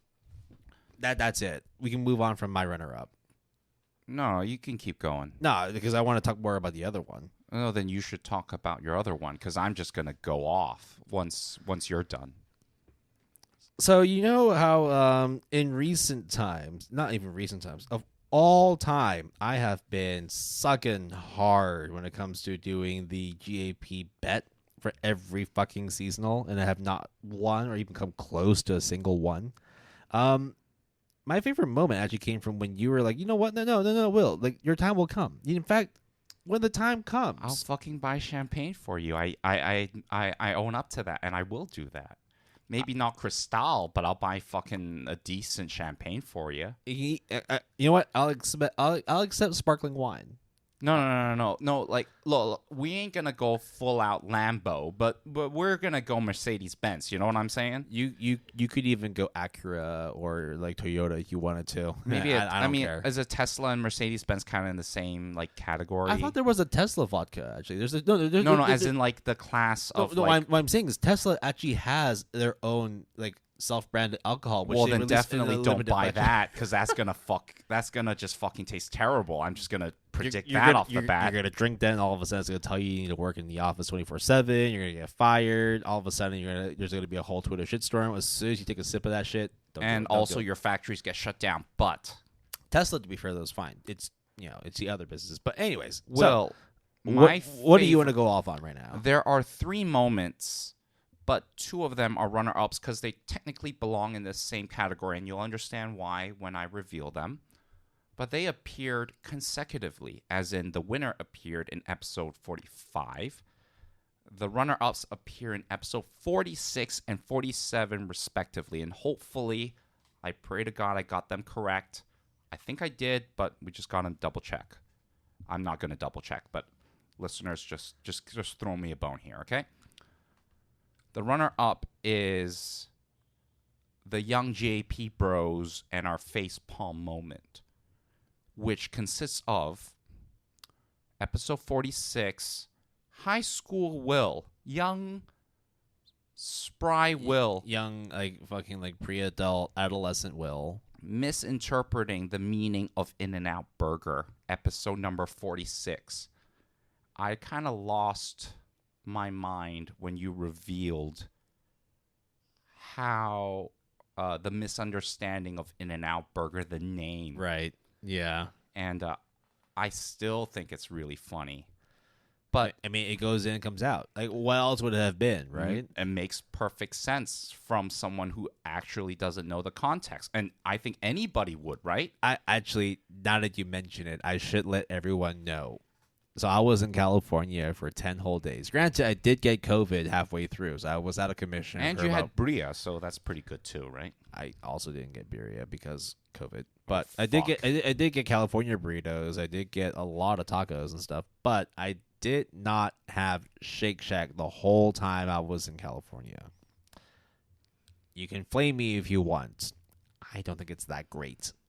But moving on from that incredibly tragic news. Now it's my turn to act like a fool because your boy Jason, young Jason, in episode number 37, made not one mistake. Oh, wait. But made fucking 2 mistakes back to back. When young Jason realizes that one of his most beloved JRPGs of all time, Final Fantasy, had an item called Phoenix Down and did not understand why it was called Phoenix Down. To be clear, Phoenix Down is down from a feather down, like a down blanket or a down jacket, rather than down when you're down and out and need to be revived. And in the context of Final Fantasy, it's the revival potion that you use to revive dead characters or out of commission characters. So yes, you might be able to understand why I made that mistake, but why I held on to that belief until way later in my life, different story. But also, my guy, my dude. I always thought that it was in episode 47 when we talked about Pokemon. And that is my second big blunder. Was not only did I call myself out, that was already like the dumbest thing ever. Hey man, you were self-aware enough. You were self-aware enough. I admit to it. So Ash Ketchum, which is, catch them all, catch 'em. That's their play on words kind of thing, their pun. But I thought it was Ash Ketchup, as in ketchup and mustard ketchup, because I thought, red.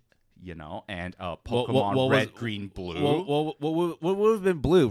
Green is relish, obviously. What the fuck would have been blue? Look, I'll be honest. My first Pokemon game of all time was Pokemon Red. Are you gonna drop like a Star Wars reference and say blue milk or what? No, right? No, we're not talking Star Wars here, by the way. But I blundered quite a bit on episode 47, or at least admitted to the blunder. It was a nice moment where you were like, you know what, like I fucking was an idiot for a while, and now I've come to terms that people make mistakes. That was literally it. Literally it.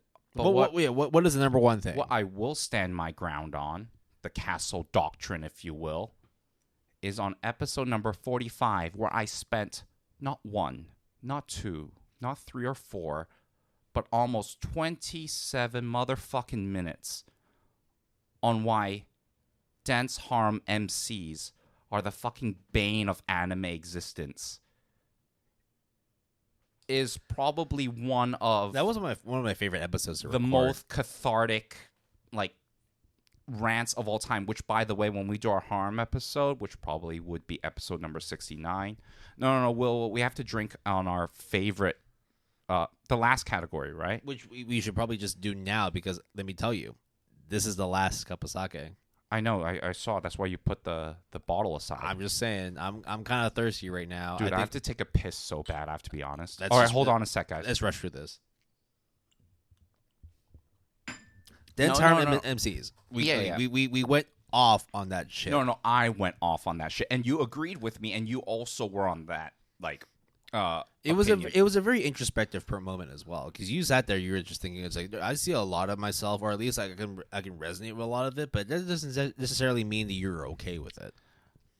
I have received note from multiple people about my rant and have approved or thought that I overblown it. That's how it was my favorite moment, because we actually got word from people about this that was like conflicting too. So I was just like, hey man, you have strong opinions, you're going to get strong reactions, and that's just how it's going to be, right? And we are going to end our first half. Believe it or not, listeners, it's been an hour and a half, but it's only the first half. We still have 2 more categories. Yeah, and they are the 2 most important favorite categories of the GAP finale. So let's take out the Golden Roses, the GAP Roses, and crown the de facto best of season 4. And in terms of that, there are 2. Right? There's the best manga, and then just straight up best anime. So let's start with manga. Will?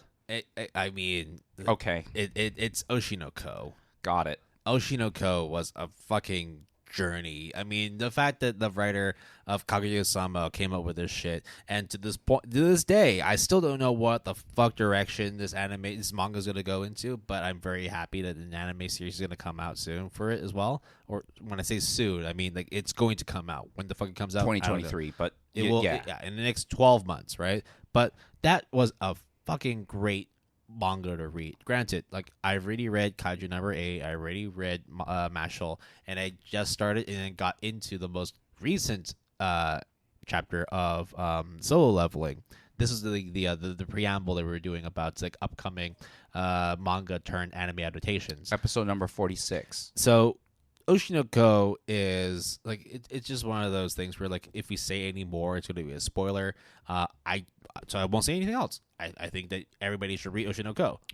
What was your favorite manga? Let me spoil you. Oshinoko is not even on this list for my favorite manga from season 4. How many choices do you have? Masha was my runner-up. Oh, okay, fine, but that comes with an asterisk because you already read that shit a while ago. Dan to Dan is my winner. Okay. So I really think that Oshinoko is like the artist critic choice kind of thing, but I really think Dan to Dan is very, very good shonen action that should deserve a lot of attention from a lot of people and should deserve an adaptation.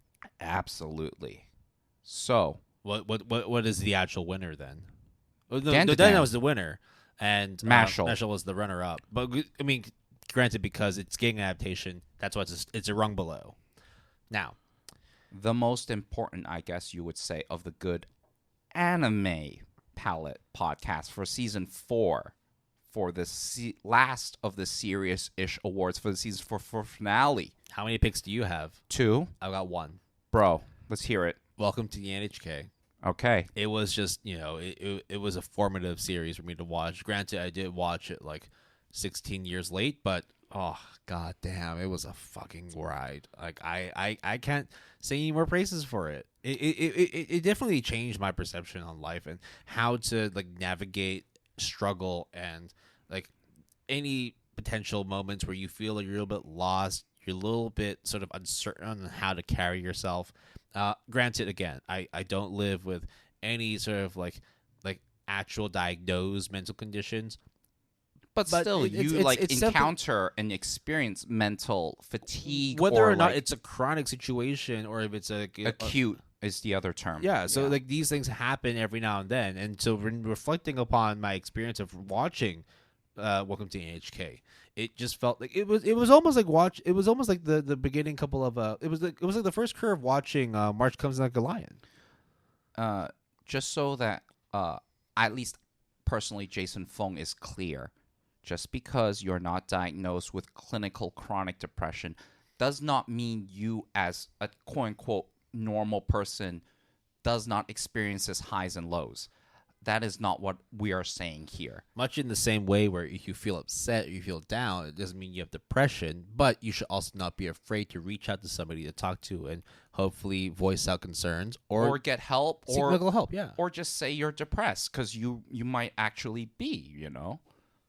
But so Will, that was can my you pick. guess my runner-up and winner? Dude, you've been way more active in terms of watching anime for me, but God. I mean, Blue Log has to have featured in the top 5 for you this season. Yeah, just not the top 2. So go ahead. What was the runner-up? What firmly sits in the number 2 spot for you? Vinland Saga. Wait. So you said Vinland Saga previously was one of the greatest you've watched, but it only deserves a number 2 in your best anime of season 4. That is correct. So what the fuck was what was the number 1? Ladies and gentlemen, what series is that?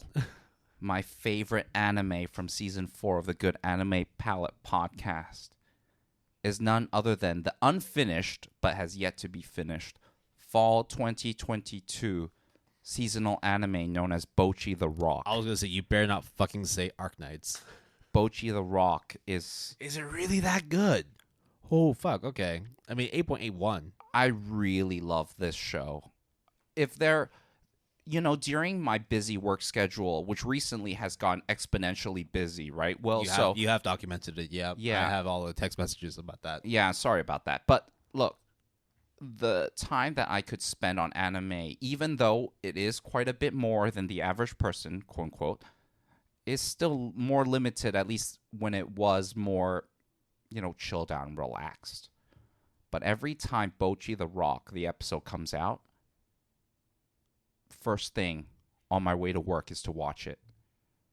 The day after it premieres, because I think the time difference makes it so that, you know, it's like somewhere there. So when that happens, and that really gives me a whole spectrum of emotions, it is my favorite anime from season 4 of the Good Anime Pal podcast, and definitely deserves everybody's attention and very deserving of the score that it gets. And that wraps up the first half of our seasonal awards. Just the fucking first half, guys, by the way. We were trying to keep this within 2.5, maybe 3 hours, but no. It'll be definitely within 3 hours. No. What was it? Last time it was 3.5, I remember. No, it wasn't that long, but it was definitely long. All right, I'm going to double-check that, but while I double-check that, we are going to go off onto our break. We're going to grab lunch, we're going to sober up a little bit, and then we're going to get a little more drunk, and then start going into the stupidish awards of Season 4 of the GAP. Oh, sorry, that was a bit of a spike. I'll turn it down. Episode number 36, our Season 3 finale, is 187 minutes long, my man. So it wasn't 3.5, but it was still very, very fucking long. So we're going to go to break now. We'll catch you guys in the second half. Be safe. Drink responsibly. And if you get a little too drunk, eat a burger. In-N-Out, Shake Shack, wherever it may be. Peace.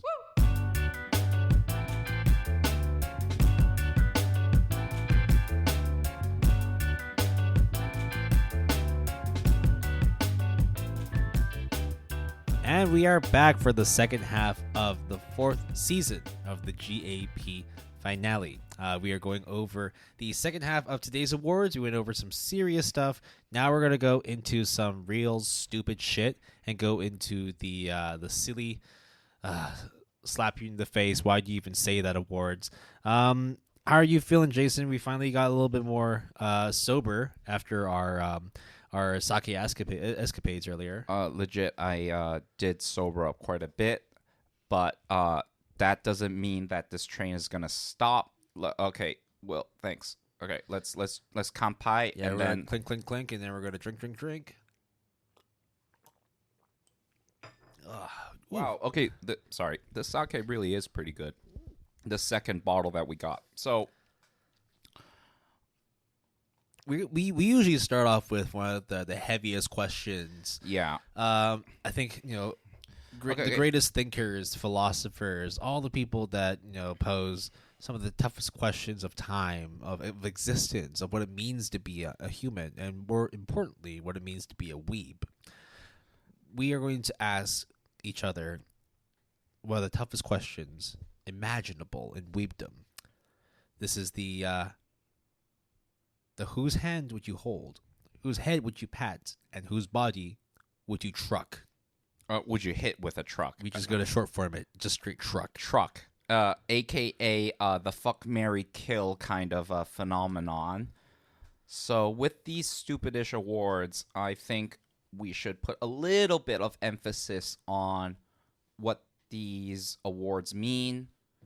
So there's a lot of like meme emphasis on it, a lot of like deriving from Reddit, from anime forums and list, circles. yeah, exactly. So the fuck, marry, kill, or whose hand would you hold? Whose head would you pat for effing?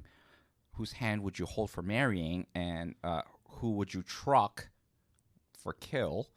Will and I have, unbeknownst to each other, 3 picks that maybe him for his own pick and mine for my own pick has already one in mind, but we also want to hear what we think of each other. Now, this time round, I only have a set of 3. I know sometimes we might have doubled up in which it's like, here is like the fan favorite 3, and then here are the personal 3. I have 2 sets of 3. Yeah, so that's what I was alluding to, yeah. Do you think I should reveal my 2 sets of 3? But let's hear what you have to say first, Will. So, in my... all right, I need to write this down. In my head pat, handhold, and body truck section, I've got Sumika Fujimiya, the female lead of Uncle Isekai, Ai Hoshino from Oshinoko, and Fiona Frost from Spy X Family.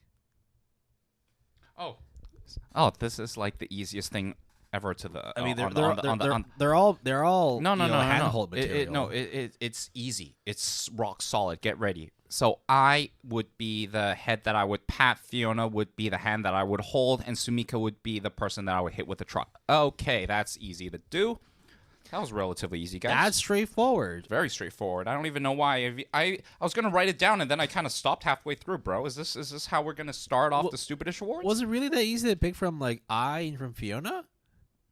Yeah, Fiona's the one I would handhold. Head pat I. Unfortunately, she never got her hand held in Spy X Family. Spoiler alert. Will. Originally, I had 2 sets of 3, but guess what? Now you have 3 sets of 3? No, I'm just going to give you one of them. And if you want to, you can have the other set of 3. Let's see how much I struggle with this set. Will, do you like Monogatari? Oh, I love... Oh, you son of a bitch. Are you going to... No. Okay. No. What are you thinking, Will? I thought you were just going to pick, like, fucking Nadeko, Nope. and Hitagi, and then fucking... Because Shinobu or Hanekawa. You see, just because whose head... whose hand, whose body would you truck, right? You're going to need to speak a little closer to the microphone, my guy. I'm sorry. I will have to speak a little bit louder at the very least.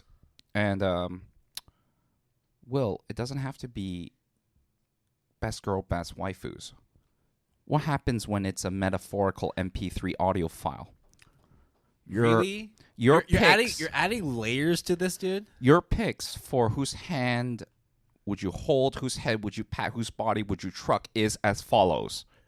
Your 3 choices are Renai Circulation, Platinum Disco, and Stable. That's fucking easy. Let's go. That would be so easy. I would easily hold hands with Platinum Disco. Yeah? I would head pat Renai Circulation. Oh, shit. And unfortunately, I'm going to have to hit Stable with the truck. Oh, shit. I did not think you would. Wow. No, unfazed. I mean, come on, man. Like I've waxed lyrical about Platinum Disco like to the end of time. All right, okay. How about this then? Quick second 3-0, okay? It's also about Monogatari, but it's not about the most popular people. It's actually about the least popular 3-0. Izuko Gaien, Yozuro Kagenui, which is the dolls, the older Onesan, and Sodachi Oikura. Sadachi. Oh, she was in the Zoku. Yes. In Owari. Owari. Owari, not Zoku. Yeah, Owari. My God. Ooh. Spoiler alert, she does appear in Zoku, but besides the point. She's a good character. Oof. So you have those three. The girl who knows everything, the girl who So Gaien, Sodachi, and the doll girl's sister. Kage Nui. Yeah, Yozuru. Kage Nui. Yozuru. I'd hit Yozuru with a truck. I would I would handhold Sadachi, and I would pat. Yeah, I would pat Gaia on the head. Oh, ooh, that's a hard one. Oh, I mean, easily I would hit Yuzuru with the truck. Wow, I would not. It would be a one and done for me. For me, it was the other way around. I would. Okay, sorry. You complete your trio. I will one and done with Yuzuru with the truck. Mm-hmm. I think I'll stick with what I said. I think I would head pat Yozuru. I would head pat Gaien, but I would hold Sadachi's hand. I think that's how I would go about mine. Oh, yeah. I would truck Sodachi. What? I would handhold Gaien, and I would head pat Yozuru. Such a good character. Oof. Okay. Well, that wasn't as hard as I thought it would be. That's also not as hard as I thought it would be. All right. I really thought we would agonize a bit over it. I think both of us thought we might. Maybe we've reached a higher plane of weeb-existence through that second bottle of sake. So on to the next award, which is historically known as the ELI5 Award, or the Explain Like I'm 5 Award. Just to sort of further explain. Sometimes there are things we don't really understand, and we need someone to explain it as if we were a child, just so we can, really break it down and take in what you're trying to say. I've got one for this selection. Jason, do you have one or two? One. And what would that be? Will, can you explain it to me like I'm 5 years old? Why is Licorice Recoil, despite it being very good, so massively popular and adored by everyone? I think one thing that we've come to know with every season is that there's always there is a slew of anime originals. There's got to be one that carries the torch of the representative across each season. We saw that with actually a lot of Cloverworks stuff, right? And this is again another Cloverworks property. I just think that it hits the right notes in terms of having likable characters, having really, really good action sequences, a plot that's not too hard to follow, but also deep enough for you to dive in and sort of further explore the complications that each character faces when they come across a specific obstacle or a plot point in the anime series. And just, it's also Cloverworks. It's easy to say that. I hate to break it to you, Will. It's not done by Cloverworks. Is it not? It is not. Wait, but it's done by the same studio as Engaged Kiss. I think so. Let me double check right now. Yes. If it's not Cloverworks, then who is it? Do you like steak, Will? A1. That's it. Yeah. A1. Okay, well, fair enough. Hey. Okay, fine. Redact. But A1's still a really damn good rock studio. solid nonetheless, right? 100% going to give you that. But, to get... First of all, we didn't report on this, but I'm sure if you Google it, you'll find it. Licorice, or as I like to call it, Licorice Recoil, has two news stories that really bothered me to a certain extent. The first one is the less egregious one, I guess, which is it has a stage play. Meaning that it has reached a certain level of popularity so that it can get a stage play. The second one... And you're going to have to speak a little closer to the microphone again. Again? I'm speaking as close as I can get. See the waveforms now? There you go. Shit. Okay. It's all good. Don't worry about it. So what stood out for you that it needed to be in this specific award category? In video games... There is a very well-known Japanese video game developer, called Hideo Kojima. And when he goes out of his way to say, hey, Licorice Recoil is pretty dope, and then in the end you use that as like part of your advertising material, promotional material, it really is like, I mean, I'm not saying it's bad. If anything, like Licorice Recoil is good, very good, rock solid, 100%. I'm not denying that. It's probably like an 8.5, but more of an 8 than a 9. But why is it going crazy and apeshit? Like, there's no, maybe other than just being crowd pleasing, but even with Spike's Family, for example, that I would also attribute to being very crowd pleasing, I think it's more outstanding, but maybe because it's an original, that's why people put it in a higher regard, which I also understand. It does certainly gain extra brownie points from that front. And I honestly just think that it just does everything well. Like you said, it's not outstanding, but when you add every element together, it comes together as a very well-composed product. I think that would be the main argument for it. I think it gets a B+. I don't think that it would be like the only reason why it's like so popular. I mean, everybody has their own prerogative, right? I quite liked it. I haven't finished it yet, but like I haven't had any issues with the series so far. I mean, the pacing is decent. The characters are likable, if not like, you know, like kind of generic, but you know, it's cute girls doing assassiny things. Exactly. That's really it. And if it works, it works. I think that's generally it. The main thing that like sets it apart is the fact that it's a really good original. That's about it. So that's how I would put it. That's a fair assessment. So, Will, you're 5 years old, but please ask me a question, Will. Blue Lock. Yeah? As popular as it is, and as well-liked as it is, why is Blue Lock a sports anime when it really doesn't have all that much to do with sports? Do you think Kuroko no Basket is a sports anime? I mean, that's also it's something that I don't understand either. What about Eye Shield 21? Although that one is a bit more iffy in terms of the gray in the gray area. And that's like a really good argument too. It's like for me, it's like when I was talking about like, for example, like Ayawashi. Right? I've talked about how much I love that series because it's very real in terms of its portrayal of like a up and coming like soccer or football player that doesn't necessarily get the way like, you know, that he wants to in terms of like growing as a professional athlete. And then with basketball, it's the same way, you know, in comparing slam dunk and Kuroko no Basket. I totally get that.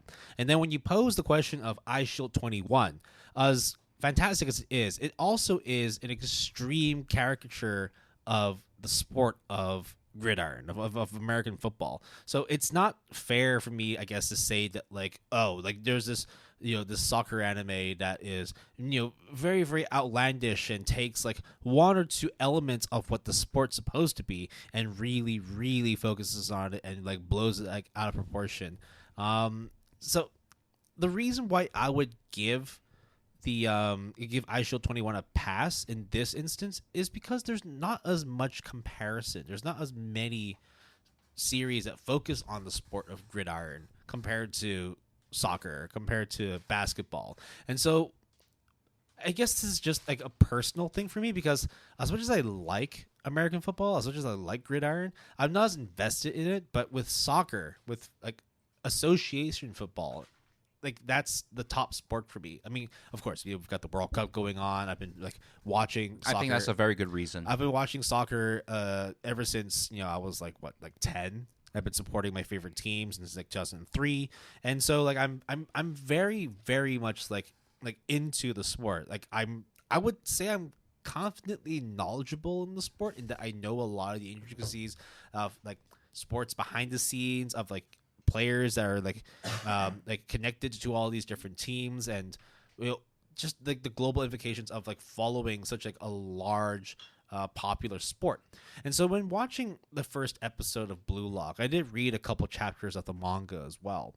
I just didn't I couldn't vibe with it because it just kept on breaking that sense of distorted, like of like disassociating reality. Like, or I knew that I was watching and reading a series that's meant to be a little bit outlandish and not representative of the actual sport, but who's this series really for? Because I personally don't think that if you are a hardcore sports fan that you would be as into Blue Lock as you would be with Ayawashi.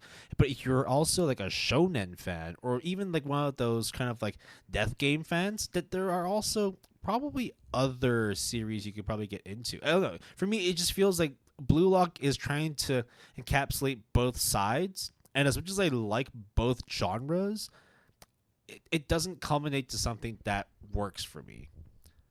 I don't know. Like that's why, like, for me, I'm just trying to understand like why that holds such acclaim when for myself I just personally don't see it. I mean, I can't speak for everyone, but I can at least speak to my opinion of why it is popular and why I don't love it, but I quite like it. So first of all, my affinity with soccer or football is okay at best. Not because I hate the sport, it's just I don't follow it compared to all the other sports. Also, I think timing is a big factor, as you alluded to, or not alluded to, you actually mentioned the World Cup happening right now.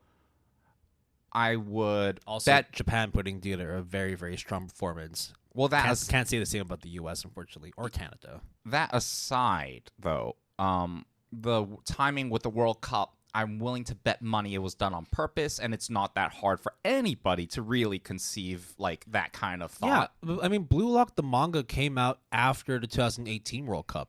Yeah. So there's that. I mean, there's definitely a lot of behind the scenes like business thinking as to when to release the series. I also think Kuroko no Basket is an extremely appropriate comparison to Blue Lock for basketball to soccer/football. But why it's very popular? I just think, in a way, it's very crowd-pleasing, to be honest. There is very few animes that feature a lot of just strict dudes compared to idol shows, harem shows, right? Or even reverse harem shows. There's just a lot more female, male fantasy female representation in a lot of shows per anime season. So to have the equivalent of basically Kuroko no Basket or Haikyuu, right? Even though the quality or their realistic portrayal is very different, it is another iteration of those, just done also very well. I also think that Studio 8-Bit, I think, was the studio that made Blue Lock. I can double check that. Yeah, it was 8-Bit. I think it was way better than I thought it would be. I didn't think that it would be. I thought it would be pretty phoned in, but actually it wasn't that bad. It wasn't great, but yeah, I'm of that same milk too. I thought it was okay, but I thought it was like a very good B+, like B to B+ kind of level, and it was just good enough that it just passed the threshold of being very popular and timely. That's it, really. Okay, all right. Well, I mean, like, it's not like I'm going to be picking up Blue Lock anytime soon, even though it's airing on Netflix right now. I mean, you're being a hipster with the Ayawashi thing, which I do get. I honestly do get. I'm not trying to like put that against you. In fact, I would say steer away from it if you are of the Ayawashi crowd rather than the Kuroko no Basket crowd, because this will only infuriate you, really. I mean, there's a reason why Ayawashi is rated higher than Blue Lock in terms of the anime. But again, you know, it serves like its purpose for two different camps, right? Like, just because you like soccer doesn't necessarily mean you're gonna like both of them. I mean, you know, I like Slam Dunk and Kuroko no Basket, but there is one that I like more than the other, that being Slam Dunk. But I still like Kuroko no Basket, and I'm sure there's plenty of people that are in the similar camp as I do, or like Kuroko no Basket over Slam Dunk, but like both. You know, that's kind of how it is. Now we move into the Fuwafuwaru Award, which is the comfiest, the chillest, the most wholesome anime or manga of Season 4 of the GAP podcast. And why would it be anything else other than DIY? Correct. The winner for me as well is DIY. It's so good and that like wholesome like iyashike there's just nothing else you need to watch other than just girls discovering that they're actually really good at woodcraft and building benches and making like and these being good nice- with tools, right? Like it's just kind of it's in a way it's very empowering to be able to make things from scratch, to be able to do things from scratch, do it yourself literally, and it's just really cool to see a slice of life with that kind of twist and have it also be very comfy at the same time. It's just a very, very, very relaxing time. I would highly recommend anybody who needs a little bit of like bedtime anime. It's just something you need to tune off from work and rewind. Your lazy weeknights or even just like a lazy weekend. I would say DIY is the way to go. Now, in any other parallel universe, my runner-up would easily be the winner, but Yuru Camp the movie did not beat DIY in terms of being the comfiest ever. Yeah. If it was just like regular season Eurocamp, then it's no competition. Yeah, no competition there, but it ain't. I mean, it's not that far off, but it's just not there. Yeah, you know? because we talked about how like the middle of the movie just kind of lost our attention a bit. It does pick up later on, but like if we were to talk about like a complete package, like DIY for this season is the one to go. I do think, and I still think both of us agree to this, which is if it was like a 6-episode half-cur kind of OVA kind of thing. Yeah, that kind of thing. I think it will be a lot less critical of it, but because when you have to literally sit down, and you can't binge it of your own choosing, but you just have to sit down and watch it all the way through. It's kind of like... Not to mention they also announced season 3 right afterwards as well. Like you knew this was going to... This had to be a movie, unfortunately.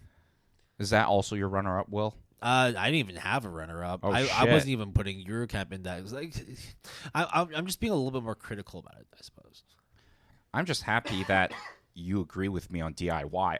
I thought you were going to say Eurocamp, but DIY really was a very surprisingly comfy and has the Fluffy Sama seal of approval for the fluffiest show. We could have easily disregarded it, right? But we gave it a chance. We watched it, and it turns out to be like a very solid, comfy show. So now we do a complete 180 to do the Edgelord Sama Award, known as the Prison of Eternity and Cruelty Award, given to the edgiest anime of season 4. I have a runner-up and a winner. I've got just a solo, like, across the board. It just takes the cake for me. Yeah, so just tell me about Akiba Maid Wars, Will. That wasn't it. I actually thought that was more comical than edgy. But I do see the edge. For me, I'll just say real quick, Inuyashiki, Last Hero, is definitely a very edgy show and very controversial, in-your-face kind of show. But I think Akiba Maid War, for me, is the winner just because it is so far away from what I thought it would be, even if you exclude the trailer. Even if you were to infer anything from the trailer as well. Yeah, it's just like, what the fuck am I watching? But hell yeah, let's fucking go. And it's just trying to offend and make you laugh and feel uncomfortable and make the characters in the anime feel uncomfortable. Stupidity, absurdity, all of it makes it the edgiest show for me for season 4. For me, the edgiest property just had to be Solo Leveling. Not so much for the content itself, but the IRL situation behind it as well. That's pretty much why it had to be the number one for me. Like, look, it is a fantastic manhwa. The fact that I wasn't able to put it down, even after reading like 150 chapters of it, like, it's a damn good read. But you also know that once the anime drops, there's going to be a lot of questions asked about it, and then there's going to be people like researching it behind the scenes. If you didn't really know the controversy that lies behind Solo Leveling, you're going to know very, very soon. I don't want to divulge too much more into it because it's a spoiler, but yeah. But also you can hear what we had to say about it, I think, in episode 46, which is our primer episode. Yes, that's correct. which has now become a regular staple. So that does mean I'm going to have to read a lot more animes. I'll read a lot more manga soon. That is very, very correct. All right, now comes our next award category, also known as Curiosity Killed Neko-Chan, also playing off of Curiosity Killed the Cat. Will, do you have the definition of Curiosity Killed Neko-Chan? We are talking about an anime or a manga series that generated the most thought, the most discussion. No, that's Thinking Man. I thought we were doing Thinking. Oh, no, Curiosity. Wait, I have my order in the way around. Oh, okay. In that case, if we're doing Curiosity, we were just talking about series that literally we didn't really know much about, or we were kind of intrigued, but there was just something stopping us from it, and then we just like, you know what, let's just pull the trigger and check it out. And we probably shouldn't have watched it in the first place. It was super easy for me. Yeah? Endro.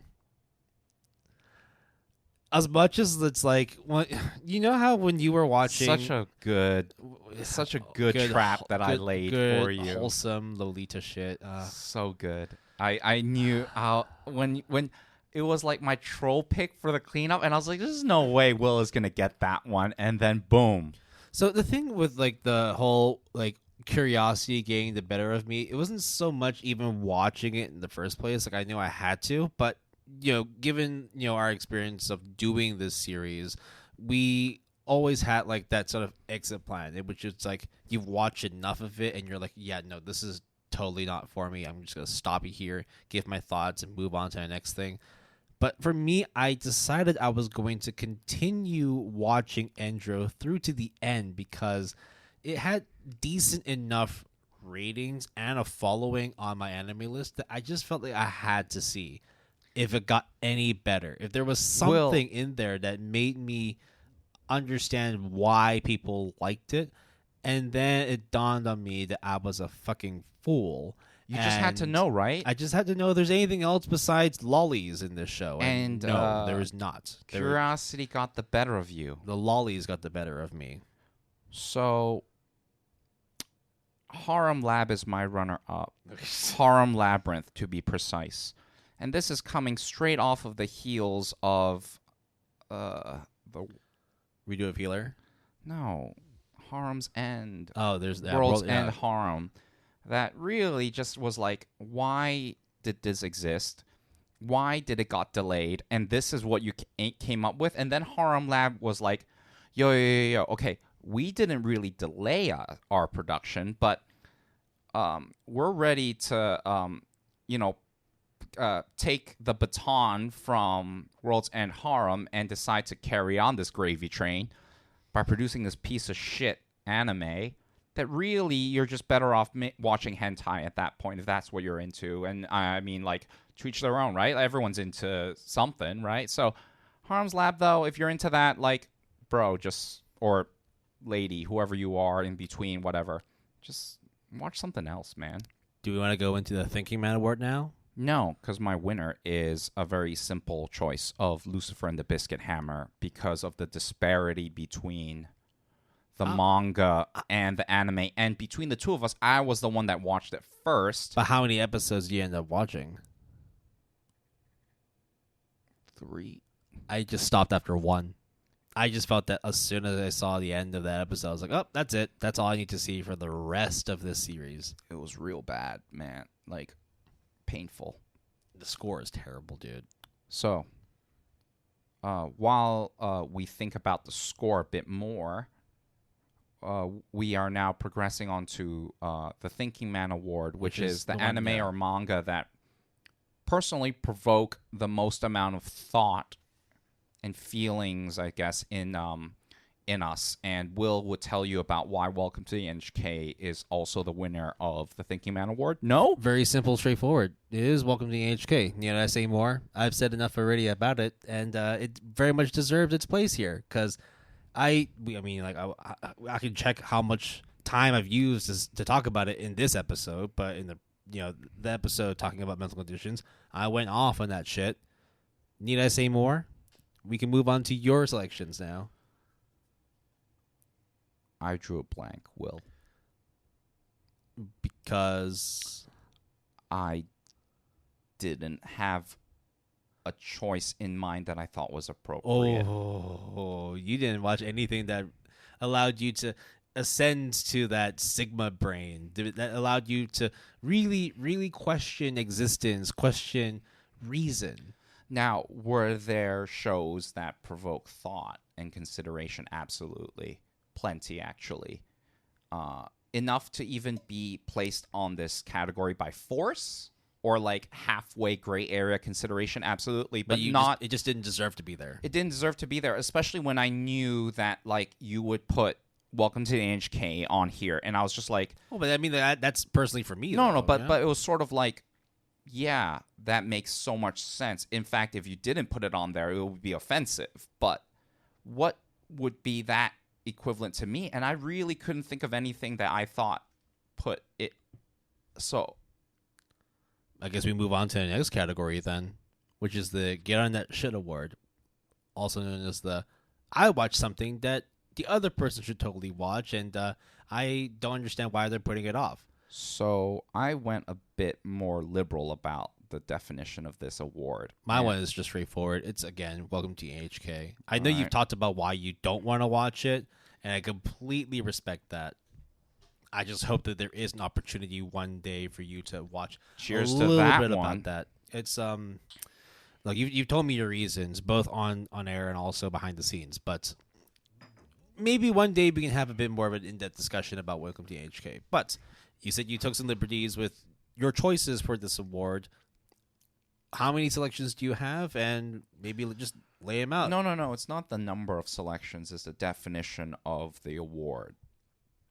So rather than telling you to get on that shit, Will, I decided to broaden it to Yourself? other people or the anime and manga industry. Oh, Arknights? To get on that shit award. No.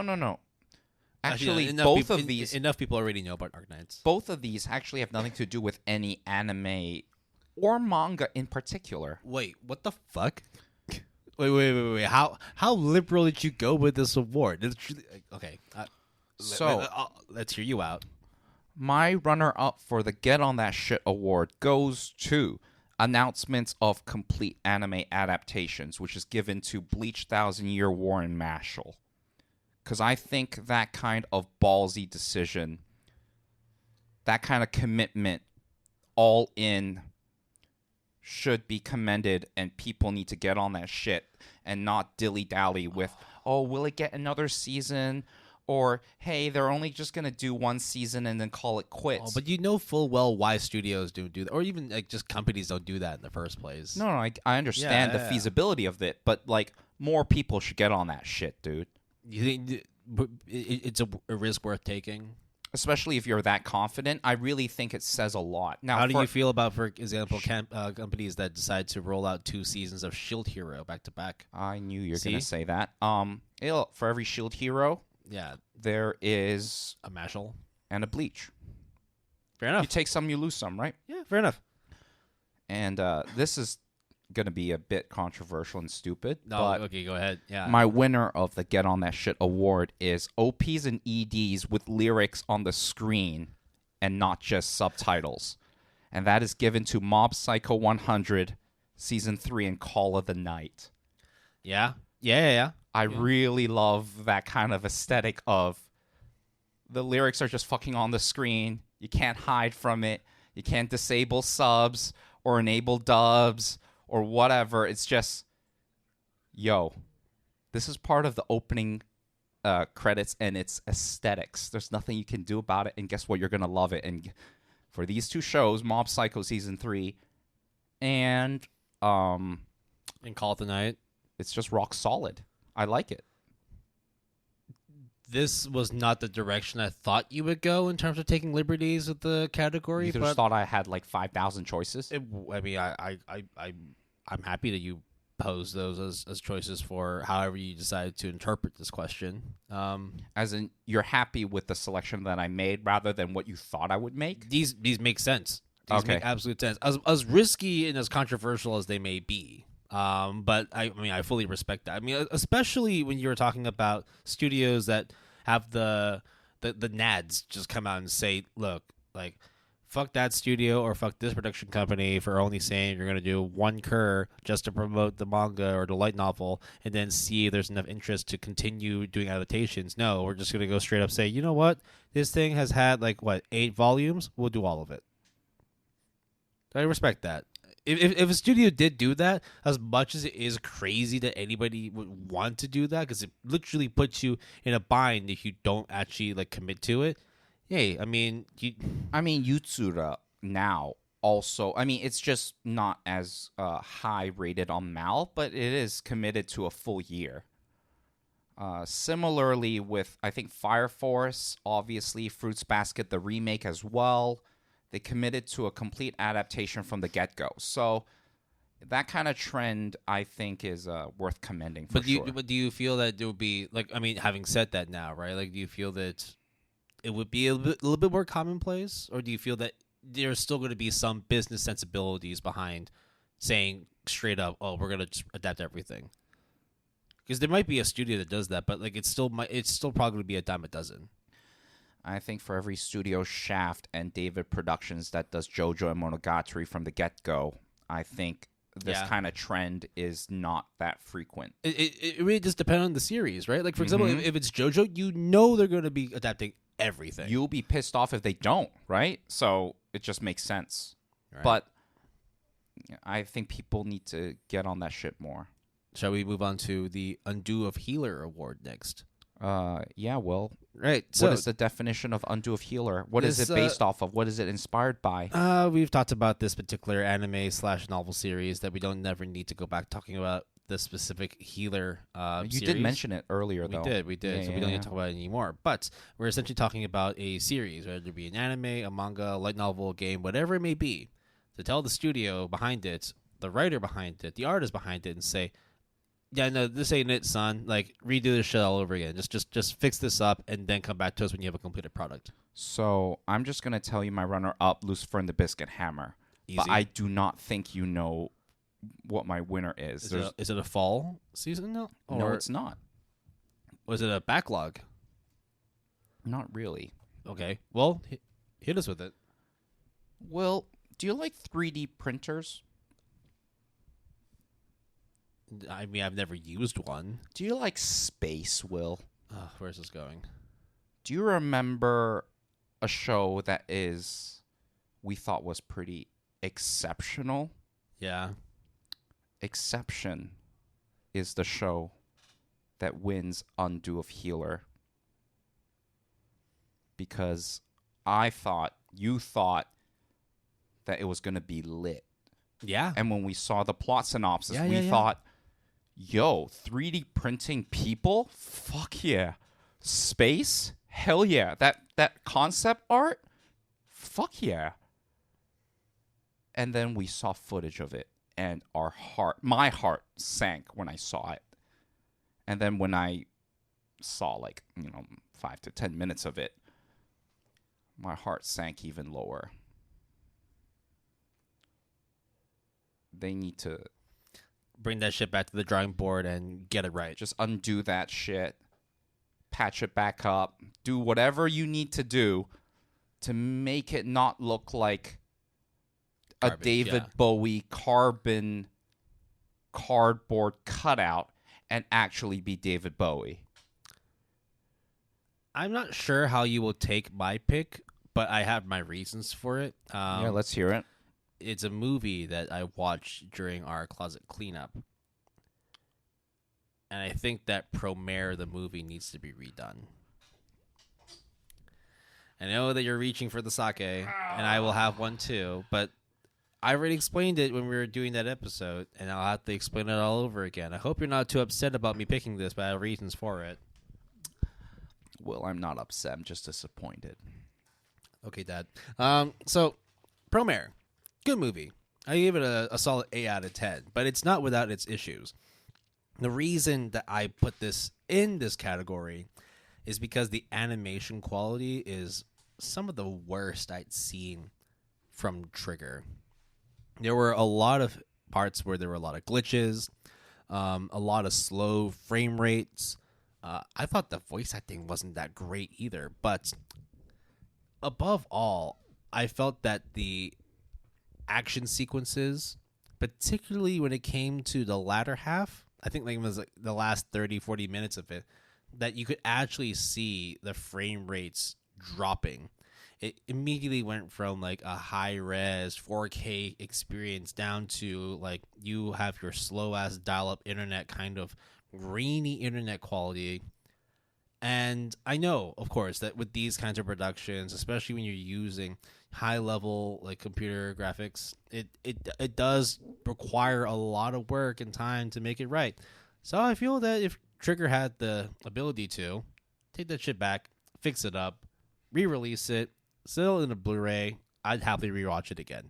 Like again, this is not to say that I didn't like Promare. I like Promare. I do like the movie, but it's not without its problems. It's not without its kinks, and I definitely feel that it deserves to have a better remaster for it, if it ever does get a remaster for it. So It won't, but yeah. but do you at least see where I'm coming from? Or do you feel like you know where I'm coming from, but it's not as much of an issue for you? The latter, yeah. Yeah. I see where you're coming from.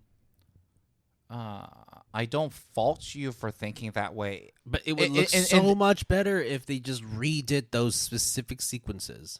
In this particular case, with personal bias inputted, right? I don't think it was that big of a deal.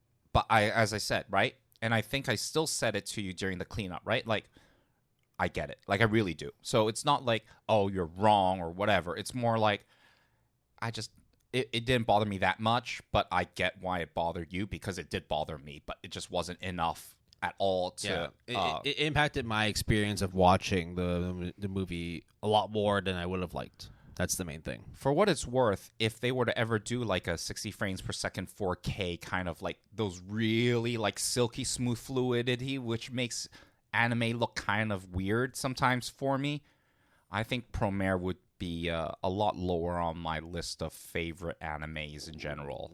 So you like the grainy kind of little jitteriness to it. I don't or want do you feel that if it was too... It's one of those like it's one of those uncanny valley kind of things. Yeah, I don't want to make it sound like, oh, I'm this artsy fartsy kind of like, oh, it's an aesthetic choice when it isn't, and when it looks too smooth, too real, that kind of breaks the immersion for you. Yeah, I mean, it wasn't that bad that it was like glitchy. I know it kind of looks like that at times, but it wasn't. It didn't bother me that much. Mm-hmm. But yeah, I totally get it. I really do. So, all right. And then what's the next award? Because there apparently are 4 left. My orders are off. So the guys that just let me explain award comes up next. All right, and the guys just let me explain award. Paraphrasing here is the award where when you're either watching or reading that anime or manga, and someone walks in on you or realizes what you're watching or reading, and you're kind of like, guys, or just like, you know, in front of a judge or whatever, or a lawyer, just be like, there's a reason behind all this. Inspector or officer, just hear me out for a sec. Just let me explain. Let me take these handcuffs off me, and let's talk about it. My one was straightforward. It was Harem Labyrinth. That was my runner-up. I as much as the topic itself is extremely controversial, I couldn't help but like see like how far this main character go in his pursuit of just being a badass RPG main hero. Like, I kind of like the RPG elements behind it, but I know it carries a lot of, you know, really, really fucked up shit behind it too. So, did I love watching it? No, but was I curious enough to try and see, like, you know, if there was enough for it and actually enjoy some of it? Yeah, I'm not lying when I say I did enjoy some of Harem Labyrinth. And you kind of didn't want people to walk in and... No, I wouldn't want anybody to know I'm watching it. Sus, but, I mean, right? now everybody knows I watched like 5 episodes of this shit. So, hey, rest me. Just... I know you walked in on me watching Vermilion Gold, but just hear me out. Just let me explain. Just. Oh, I have no problem with that, but go on. Just let me explain, like, the whole, like, Shota Onesan phenomenon. Do you have time for... The Shota succubus relationship? Yeah. Do you have time out of your day that you can kind of put out, like take out. No, I'm spending my time trying to summon my own succubus, but yeah, go ahead. Say what you need to say. Funny. I kind of dig it. I didn't finish. It's trash. I didn't finish it. It's garbage, but my God. It is complete garbage. Complete and utter garbage. But it kind of is like... It works. It works enough for me. I mean, the ratings don't say it, but fuck it. Like, I'm not going to be and it's double to everybody standard. else. It's fucking double standard, and I know that. Like, the whole Loli Shota bullshit, like, I totally get that. Which we talked about in our Krebs episode. I know. Yeah. It really bothers me that I feel this way about this whole shit. Yet here you are explaining everything that is, like, not okay and okay with Vermeil and Gold. And I respect that. What's next, Will? Well, if you weren't already on thin ice for talking about Vermeil and Gold, I guess you are now, because you're going to have to pick an anime series or two that, or even just anything with an anime and manga that you feel is on thin ice and that you would want people to be like, hey, get your shit together and stop doing this shit. My winner, no contest, is not given to any manga or anime series. Is it a genre? Nope. Okay. It's just given to the thing that prevents me from watching anime or reading manga. Your job? My IRL work. Fucking messing us up, bro. Will, you, me, and our fucking IRL jobs. I mean, granted, I quite like my current job. It's quite intense, but I really do like it. And I think, Will, you no comment. No, okay, fuck. Shit. Okay, but I quite like my job. It's a bit of a heavy lifting, but guys, please let Jason watch some anime and read some manga. Come on, dude.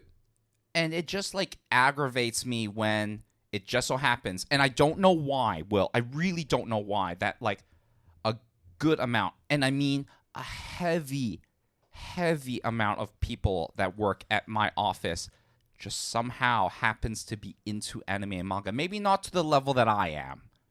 Or you, especially not us. But, like, yo, you like Blue Lock? You like Spy X Family? They talk about that. Oh, Cyberpunk Edge Runner. Oh, yeah.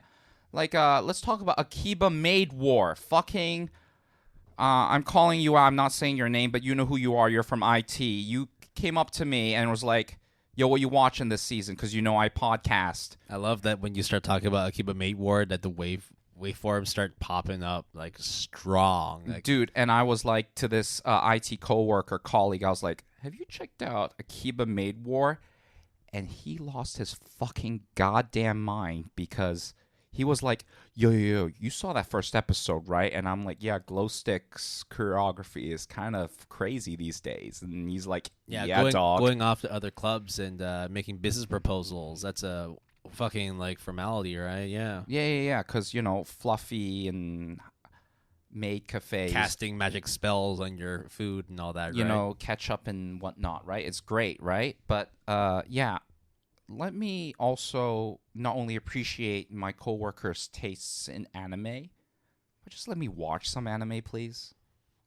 Whoever this coworker is, you're a real one. Good job. He told me to watch Uma Musume. Okay.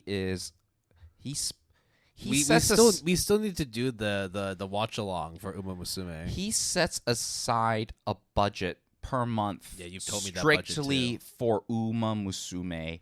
He lost his mind. The first thing he did to me that morning was like, yo, season 3, man, and I'm like, yes, I know, season 3, and he's like, yo, season 3, right? And I'm like, yes, I know.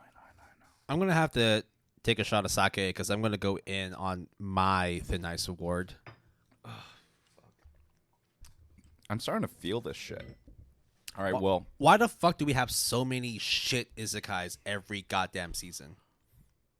You know every single week when we're getting ready to put together the docket for all of our episodes just to talk about news, there are at least like 5 announcements of oh, this light novel, this isekai. Oh, the greatest healer was reborn as a dunce and now is wandering around the dungeon as a refrigerator. Or this sword got stuck up my ass and now I can't get out of it, but I got portal into a new world where I am now the sword and inside my own ass. Like whatever, like fucking anime series that is an isekai. Like you, like That's a pretty good light novel title, to be fair. Like that's like a good ecchi light novel dungeon crawler isekai. Yeah, right. Yeah. Just like, but like every single season, every single week, we have new adaptations, we have new announcements. Oh, this voice cast is doing this anime series for an isekai, blah blah blah blah. Like literally, this season alone, we had like 7. There was like Black Summoner and My Summoner's Life, and like the Parallel World Pharmacy, and some other shit that was also going on. Yeah, but to be fair, Parallel World Pharmacy was legit. There are 12 isekais coming out in next season. In winter 2023, there are 12 isekais. Because it's popular, That's Will. what I'm saying, though. It's like I understand. Like everyone's gonna be like, oh, but I mean, like, if you go to like the mid to late 2000s, there were loads of very mid and shit shonen series. There were loads and loads of like shit like fantasy series. There were loads of shit like mecha series in the 80s and 90s. Like, what is this any different? Like, well, yeah, it's a generational thing. And for me now, sitting on my boomer fucking like soapbox, I'm coming out here and telling y'all, stop with the mid isekais. This shit has got to stop at some point. I just want to watch good anime. And it's hard whenever like there's like a new season coming out and you just have to wade through like 40-50% of them, and you know that half of those are going to be garbage isekais. I'm sorry. Like that's just me. I feel like it makes sense. It's a cash grab. Or it's also like, you know, like light novels and manga that feature isekais and all that are super popular. And of course you're going to be seeing those getting adapted because that's just how the world works with this kind of business. I just don't subscribe to it, and I just hope that it stops at some point. That's where my thin ice is. Sure, it will stop at some point. Will? Yeah. I do dread to think what the next genre will be. We talked about this already, but like, ugh, I have no idea how long this isekai train's going to go on for. My opinions of the next, potential candidates for genre defining is a lot more elegant than isekais, I'll be honest. I hope right? so. No. It is so. At least the ones that I said for that Yeah, PP. no, I remember. Yeah. So the next award is given to a bunch of shitheads called the Akito Soma Award, given to Like the biggest asshole, bitch, villain, dickhead, rash, fucking parasite that we've come across in a series. and we have to explicitly state each time that it is named after Akito Soma from Fruits Basket, because my God, you're such a bitch. My one goes to Keith Kepler from Spy X Family. Because he kicked a dog. Bruh, you don't kick dogs. You can... Is that the one where, like, I kind of also gave for the interviewer, the Murdoch Swan, I think was the name that that made Anya cry? Yeah. So, you can defraud a nation. You can commit crimes like you can murder. even be fucking Vanilla Ice. But just don't kick a dog, man. And Keith Kepler went and did that. Dude, he kicked Bond. You kicked his other dogs. You don't do that. I'm sorry, but that's it. Like that is the asshole. Will was so pissed he knocked his mic or something. It's infuriating. I didn't enjoy that part. I like Spike's Family, but you just don't kick dogs. That is my Akito Soma award for this season. Mine are very vanilla, which is Jinpachi Ego. Get it? Ego, guys? Get it? Ego from Blue Lock, the main villain / head coach, whatever you want to call it. Yeah, I remember that guy. The winner is even more vanilla, which is Dio Brando from JoJo's Bizarre Adventure, Starlight Crusaders. You call him an asshole? Well, no, I mean, yeah, no, he does do some real fucked up shit. I get that, yeah. So, ain't nothing new about these guys, but there you go. Those are my Akiko Soma Award winners. Really, you should give credit to Will's choice, really, because fuck that guy. I should also kind of be like a bit guilty because when I think about it, Vanilla Ice, they really did fuck up Iki pretty bad. That was fucked up too, dude. Oh, man. And I kind of thought we talked about it, and we were saying like there are a lot of things that are really hard to stomach when watching. Like you talking about fucking like adolescent Jotaro being a complete shithead and cussing out his mom. Yet Dio Brando and Jinpachi Ego beats out Vanilla Ice. You would, I mean, I have no words. No, it's just whatever, man. It's just what it is. All right. What you got? Now the last one is usually just a more one-sided award, which is the phrase. No. We're just gonna call it the Higarashi Award, given to a word or a awarded phrase. to me specifically, which is the word, phrase, error that I either repeatedly use or mispronounce. Yeah. That has you've been a lot better with your mispronunciations recently in terms of like actually pronouncing words. I mean, properly. it could be better, but there is one thing that's I do want to hark on just a little bit because, and this happens fairly often, not always, but fairly often. I have an award for myself on this. Do you want to hear that first? How about I'll go mine and then you go you. No. How about I go first because then it won't sound like I'm piggybacking off of you. Okay. I say this is interesting a lot. Like the most non-descriptive description of anything. Like, Will, you and we listened to the episode. It's like, oh, how was your day? Oh, it's fine. How's it taste? Good. How's it taste? Oh, it's all right. Oh, it's interesting. Yeah.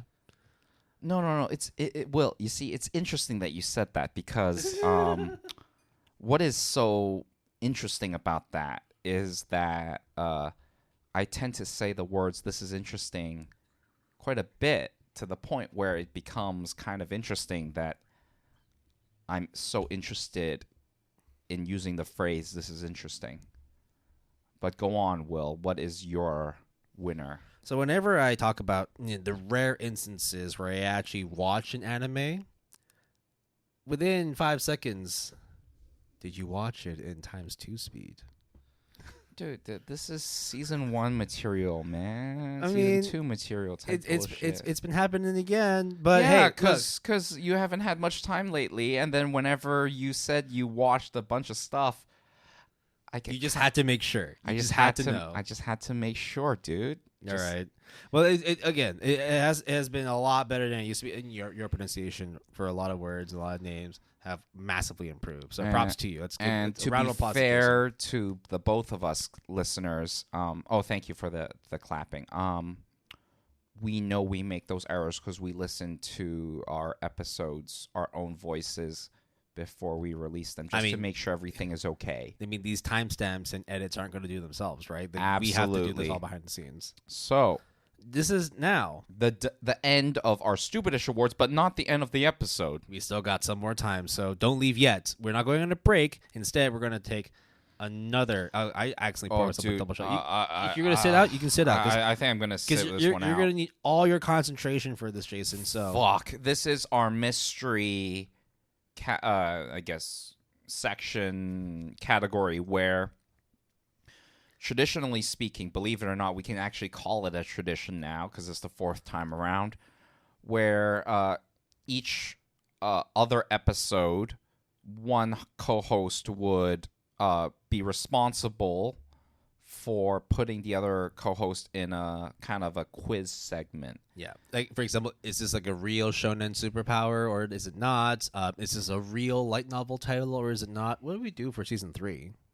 I did anime Kickstarters for you. Is this a real Kickstarter or not? Yeah. That one was a good one. All right. Well, what you got? So you watched a lot of anime, and most of the time most anime series are based or derived from Japan. So I thought it'd be a good time to enter you into a geography quiz and ask you about location. I failed geography, right? No. like no fucking joke, Will. Like, I'm a double master's degree biomedical engineer, but when it comes to geography and world history, I fucked up, yo. You Well, know that, right? It's not going to be too hard because these are all going to be based on series that you have watched or know very, very well, and they're not going to be. Oh, so in crazy. other words, Will, if I fuck this up, it's extra bad because you don't know your technically anime. Exactly. Fuck you. Okay, let's go. Okay, so there are a set of 10 questions with a bonus question at the very end because it's not really anime related. Oh, because you just have to make it a bonus. Fuck you. yeah, Okay. there's always one. Like now there is a prize. And there's also not a non-prize. As in, like, if you don't get enough scores, whatever, fine. Like, I'll make the rules. But whilst I was in Canada, I did bring back a box of maple syrup cookies that I don't think you've had before, or maybe you have, but you haven't had in a while. So we can have some of these at the end of this recording. So I'll go through the first 10 questions, and then I'll go through the last one because it's not necessarily anime related, but gotta throw it in there. So question number 1. Is focused on Wait, hold on. Is this multiple choice or not? multiple choice, Oh, and thank God. I will allow you to either do. You give me a lifeline? There are several lifelines. Fucking what? Now there's 2 types, which is one I can give you a clue about the location, or I remove one of the options. There are 3 choices for each MCQ. So question number 1 is focused on the novel series, and then adapted into the anime series. Durarara. Yeah? Which district of Tokyo is Durarara set in? A. Shinjuku. B. Ikebukuro. C. Akihabara. B. That is correct. Congratulations. Very, very straightforward. The setting for Durarara is set in Ikebukuro. Right? Okay, done. The clue that I would have given you was that this district is also the setting of another anime that features many different gangs that aired in 2020 fall and produced by Dogakobo, which is it's tonkotsu ramen. that's in Hakata. That's in Shit. Fukuoka. I'm talking about Ikebukuro Westgate Park. Oh. They're really, really terrible. Oh shit, that was a really. That's fine though. It's fine though. Okay, You got the answer right. You're right about shit. That was Fukuoka. Anyways, yeah. Okay. Question number 2. Now, question number Numero 2. dos. Number 2 is about Jujutsu Kaisen. Which city is Yuji Itadori from Jujutsu Kaisen from? A. Saitama. B. Sapporo. C. Sendai. It has to be from a Boondocks. So this. What was B again? Sapporo. Sapporo. And the first one was, Saitama. I think, A. Incorrect. Shit. The answer is C. Sendai, Shit. which is the capital of Miyagi Prefecture. So you're 1 for 1 right now. Oh, 1 for 2 right now. Yeah, fuck. Question number 3. This one is going to be an interesting one because I think you should know the answer. Oh, Not yeah, putting pressure on okay. you. Yeah, don't put me on the spot here, okay? In the anime series A Place Further Than the Universe, which location did the girls not visit en route to Antarctica? Is it A, Australia, B, Singapore, or C, Russia? I am not gonna fucking answer that fucking question. Holy shit. Getting my North Pole and South Pole mixed up. Fuck that noise. Now I can give you a oh wow, look at those wavelengths. I'll have to fix that. Now I can give you either a lifeline. This is your fault, Will. Remove one answer. No. What are the 3 answers? A, Australia. B, Singapore. C, Russia.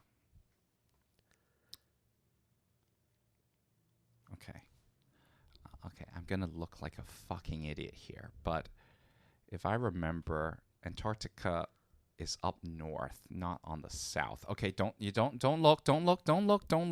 look. Russia is up top. Singapore is kind of to the left of Hong Kong a bit. Didn't go to Singapore. Incorrect. They actually feature a waterfront of the Marina Bay Sands where the Merlion is. The location they did not go to en route to Antarctica was Russia. They went south. Antarctica is in the south. You're thinking of the Arctic Circle in the north. God damn it, Will. You fucking did this to me. 1 and 3. Question number 4. Can we just make it 1 in 10 and just call it a day? We'll sort it out. Don't worry. We got some time. Question number 4 is focused on a silent voice. Now, the setting of a silent voice is based on the prefecture the mangaka Yoshitoki Oima is from. Which prefecture is that? A. Gifu. B. Shiga. and C, Kyoto. I might as well just. I'm give you- I'm taking 2 Panadols known as aspirin. I can give you a clue. The clue is this prefecture is also where Mitsuha Miyamizu, the female lead of Your Name, is from, a mountainous and rural town. I don't know, Will. So A, Gifu, B, Shiga, C, Kyoto. I don't know, Will. Just say A, B, or C. D. For these nuts. Do these nuts fit in your mouth? No. So A, B, or C? I ain't gonna answer this fucking question. Just go I A. plead the fucking 5th on this one. I mean, I'm gonna plead the 5th on. We're quite not a on the lot of 5th these. question yet. A, B, or C? Just say a letter. Just say them again. A, Gifu. B, Shiga.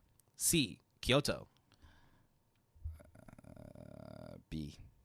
Incorrect. Shiga is the location where K-On! Is based in. Uh-huh. The answer is A, Gifu. Sure.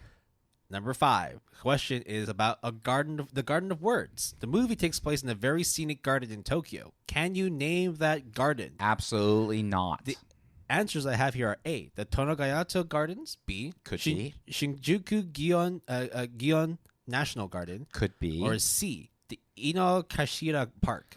I have no fucking clue, Will. I'll give you a clue. I don't need one because I won't be able to answer it. The garden is situated in between 2 of the busiest districts in Tokyo, both beginning with the same letter. You're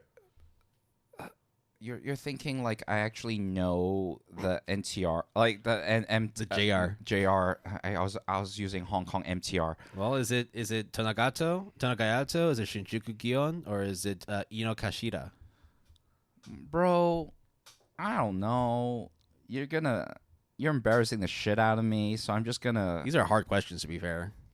Then why'd you make it so hard when you know I'm like, B. Let's say Shinjuku. Yes, it's Shinjuku. Yes, you got one right. It is Shinjuku Gion National Garden. You might need to edit that wave file on your end there, buddy. Yeah, no, I'm just excited about that. Okay, congratulations. Spoiler as well. Listeners, completely coincidental, by the way. I just decided to pick B because it's the middle of the road answer. You got 2 out of 5 so far. Now, yeah, I feel the very last good one about myself. It's right not now. about specific anime movies or series, but it's about director. Yeah, So, I see. Okay. Mamoru Hosoda Okay. has made many, many a movie. Fantastic movies. I'm sure. Yeah. Which of the following movies from Mamoru Hosoda did not have its initial setting based in Tokyo? A, Wolf Children. B, Boy and the Beast. Or C, Mirai. Boy and the Beast? Incorrect. The kid was crossing the Shinjuku crossing and entering the opposite world in the first 5 minutes of the movie. The answer is C, Mirai, which is based in Yokohama. Question number 7. Princess Mononoke is based on an island that exists in Japan. Really? What is that island? I have no fucking clue, Will. A, Yagishiri Island. B, Sure. Yakushima Island. Checks out. C, Yoronjima Island. Sure, they'll all start with Y, but I'm asking you, Will, why are you asking me this question when I clearly do not know the answer to? Is it A, B, or C? Fuck it. Let's just call it A. Incorrect. It's Yakushima Island, which, funny enough, I actually have been to before. It looks uncannily like Princess Mononoke. That is a very, very funny observation, Will. Let's go on to the next question, if you will. Question 8. About Chihayafuru. Yeah. The cast of Chihayafuru visit a beautiful vermilion Omi shrine prior to their respective Kuruta competitions. They pay their respects and pray that they will win the finals. Where is the shrine located? Fuck if I know, Will. A, Otsu City, Shiga. B, Kyoto City, in Kyoto. You knew. I mean, I think it starts with O. Congratulations, it is. Yeah. Otsu City, which is funny enough, the home of the production of edible chrysanthemums. That was the clue I was going to give you. I mean, somehow I just remembered that it starts with O, and I remember when the anime aired, and I think even with the 3rd season, they had like cardboard cutouts and promotional material of the shrine to sort of to do like touristing stuff, right? Yeah, exactly. Fucking great. There you go. You got that one right. God damn it. Why did I know that? Question number 9. You could have easily done the why or the O thing and really put me on the spot. But the second you went with B, I'm just like, fuck it. Just go with A because it sounds as an O in it. Fuck it. Yeah. Congratulations. Number 9. It's about Haikyuu. Now, Karasuno put up a valiant effort at the Inter-High tournament before being knocked out in the 3rd round by Oba. Spoilers. It wasn't season 1.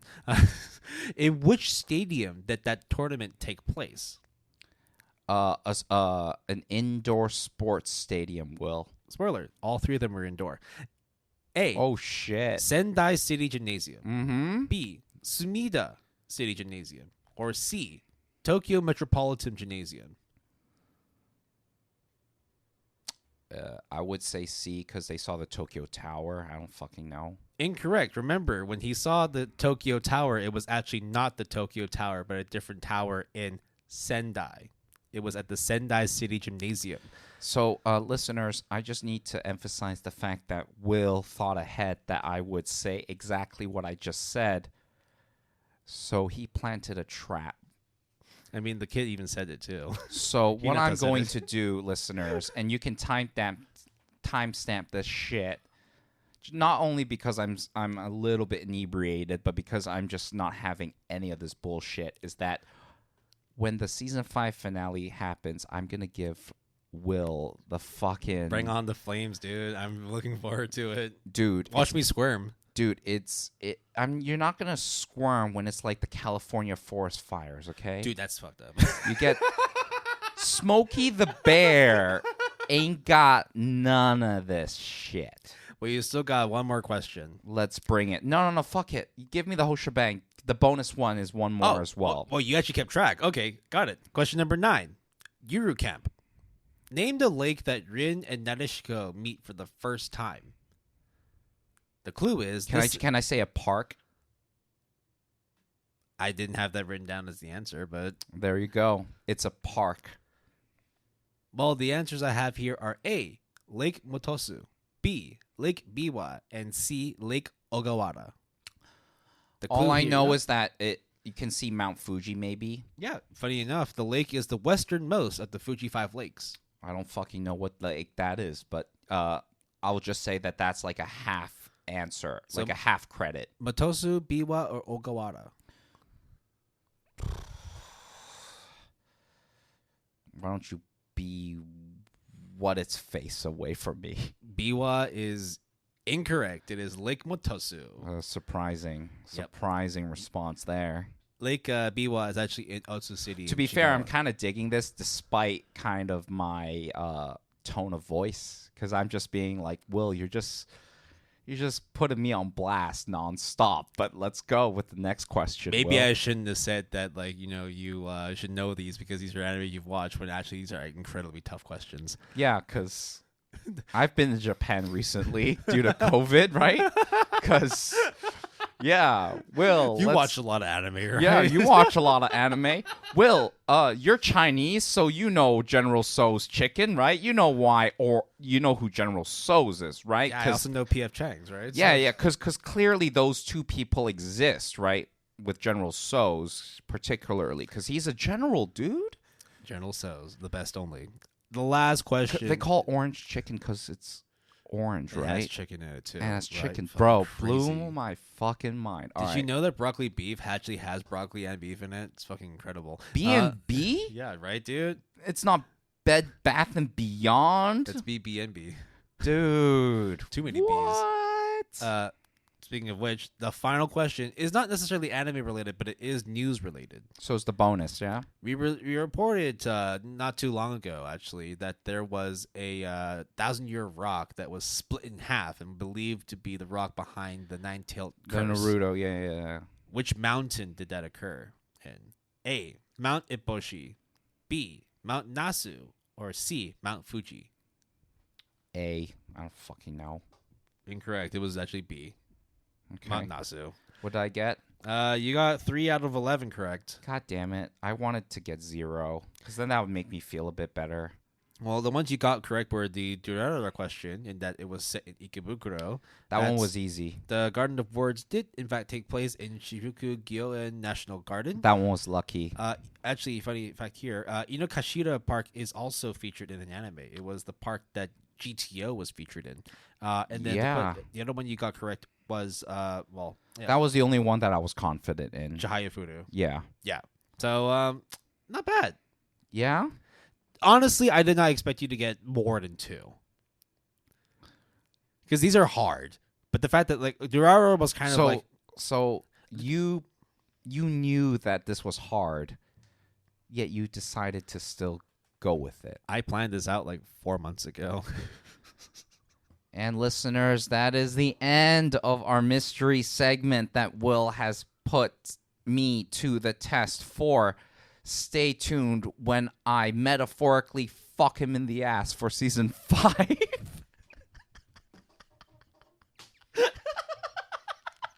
Sorry, Will. After Dark, episode 69, right? Oh, bro. No, that's our horror episode. What are you talking about, my man? After Dark. Oh, yeah, sure. Because things happen after the daytime is over. Fuck it. Okay, anyways. At the end of this episode, yeah. So that is the end of our first 3 traditional segments for Good Anime Palette Season 4 finale, or just any finale awards episode for that matter. Will, do you have any honorable mentions or quick fires that you want to emphasize? I think I really need to get around to watching all these fall anime series. My fucking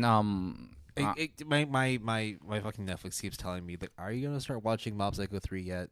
Do you know? Wait, have you actually watched Mob Psycho 3? Nope. But I've watched the opening, and it's really so. Really so good. you've done the bare minimum, is what the absolute. And then you know me in openings. I don't watch openings, right? So, I mean, you knew about the lyrics showing up in the opening title, so I should have at least suspected as much, right? Yeah. And also the fact that I still haven't finished Stone Ocean for JoJo's Bizarre Adventure, but I've already read ahead in the manga, so I'll be honest, I was telling Will, I'm still behind from the spring. Yeah. As in, like, your boy coming. You finished Summertime Render yet?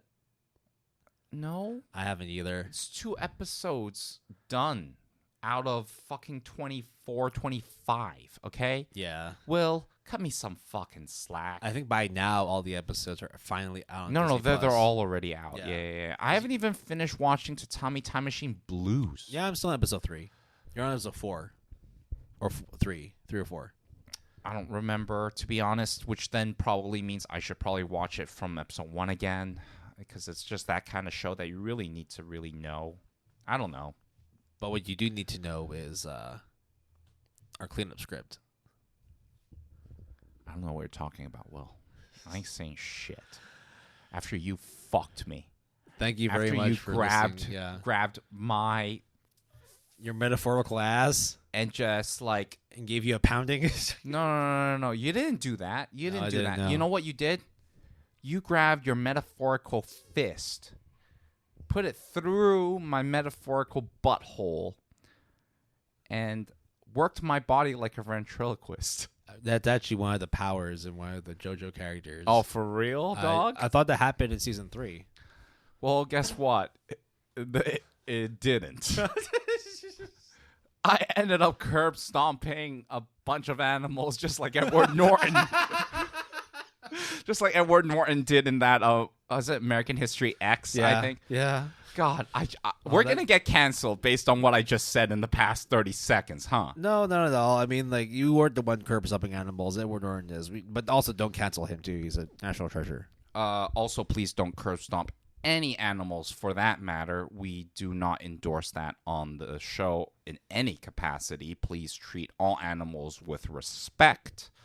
Just like how you can treat our end housekeeping script with respect, Will, because you clearly have not done any of it before. But you can always reach us through our email, gapalette@gmail.com, Will. Do you know how to spell that? That is GAPALETTE @gmail.com. Did you know it was all lowercase and all one word? I did. Oh, good for you, Will. You get a gold star for this. Did you also know that there is this kind of blue bird called Twitter that is going up in flames due to Elon Musk? It's basically a phoenix down at this point. Except it is only can go up because it's already down and out for ages. But you can use the handle @PalatGood on Twitter. That's capital P and capital G, all one word. Or through our JAP Discord using the invite link that it is in the show description. I just kind of said it is for no reason. We also have a website. We encourage you to check it out. I do put quite a bit of effort. I am trying to update it. I do update it. I'm trying to add more stuff to it. But you can visit our website, www.adgoodanimepalet.com, all lowercase, all one word. Also, goodanimepalet.net. For some reason, I decided to just get that one too. Music credits for this episode for the final time. This podcast season, Ninth Power is our intro music by Henyo. Our break music is Salamanca by Sarah the Instrumentalist. And our outro music is Golden Rules by Luax. You can support the music artists that we feature by listening to them on Spotify, Apple Music, or other various music listening platforms. Our royalty-free music was provided by Epidemic Sounds, so if you're interested, you can always sign up using our referral link that is in the show description. Terms and conditions apply. Piece of shit, William Wong, motherfucker. What you got for me? I did not imagine. Argument. I did not imagine that to be as infuriating for you as it actually was. It kind of like pissed me off a little bit. I'll be honest. I mean, we good. Like, you and I, we're rock solid, as it will always be. But I did you dirty. But you did me dirty. Like, really did me dirty. Oh, and man, I am not fearful for season 5 because I completely deserve it. Will, don't worry about it. No, I'll don't worry. I'll be sleeping fine for the next couple of months. You'll be sleeping perfectly fine because you know what? I'll treat you like as if you're baby Jesus. I thought you're gonna treat me like a dog. Nah, I ain't gonna do that. You ain't no bitch. I ain't no Bond. You ain't no Bond. You ain't no Iggy. But you know what you are? An asshole. No, you are one half of the Good Anime Palette Brotherhood that forms the Good Anime Palette podcast. And yes, I did put you on the spot so you would expose yourself for no fucking reason. So I like in terms of like the yin and the yang, you are the white part, the holy part. I am the darkness that completes the full circle. I see. I don't know anymore, Will, because when you got the handle Edgelord Sama and Fluffy Sama, I really thought that was the way it was going to be for the rest of eternity. But really now, you're watching a lot more ecchi shit than I am, and I'm watching, well, just as much fluffy stuff as you are. It's kind of scary, dude, how this is going to go. Who are we? What are we doing here now? We've kind of lost our identities doing this series. But just because we don't know where we are does not mean we know where we are going, and we are going to go straight into season 5 next calendar year. We are taking a short little break. Yeah, there's a very good chance that we're just going to chill from Christmas Eve to New Year's, because really, guys, we really do appreciate guys, gals, whoever in between. You guys are listening to us. But there comes a time and a moment when you should just spend it with your family and friends. Yep. Not saying we are not your friends, but just go outside. Just try to be more like Will and less like me. It's all about the 3 Fs this winter season. Family, friends, and fanime. I wouldn't say FFA because that just sounds dumb, but watch anime with your friends and your family. And if not, watch on your own because anime is fucking great. I like how Will contradicted what I just said and telling you to go outside. But sure, yeah. Don't touch grass, because fuck that bullshit. Go watch some 2D stuff, because really 3D is not all it's hyped up to be, right? Fuck it, Will. Don't touch grass. Jason clearly didn't. That's why he didn't do well in this geography quiz. Yeah, because I'm not the fucking only one, right? Because, you know, COVID is not a thing. Real life is not a thing. Work is not a thing. I'm fucking pissed off a bit, Will. The fact that you know, let me be honest. You keep fucking digging this hole And all it's going to do, you will come out on the other side, but I will be there with a gun to your fucking forehead and just double tapping you a couple of times, reviving you first with a Phoenix down. Man. Then double tapping you again. What have I created here? Jesus. You created nothing, Will. That's actually the worst. Because there's nothing left. You cannot create something from nothing. But when there's nothing, Will, when they're at zero, you can start from anywhere and be anything you fucking want. Man, I wanted to end this on a very wholesome note, but clearly, like, we're not going to be able to turn back time on that anymore. So, ladies and gentlemen and everything in between, welcome to the end of Season 4 for Good Anime Palette Podcast. Obviously, this is not the end of the story and not end of the line for the Good Anime Palette Bros, even though I can't speak much for Will's safety. But trust me, he will be confined in a room and able to record all future episodes for the foreseeable future. We do wish you a very, very happy end of 2022. Happy holidays. And a very prosperous. You see that? I started... preposterous that you wouldn't think that we would wish you good lucks and good tidings on... a good start for 2023. Let's hope it's a good one. We do have a lot of stuff heavily planned out and in stored, even though we don't know the order of it.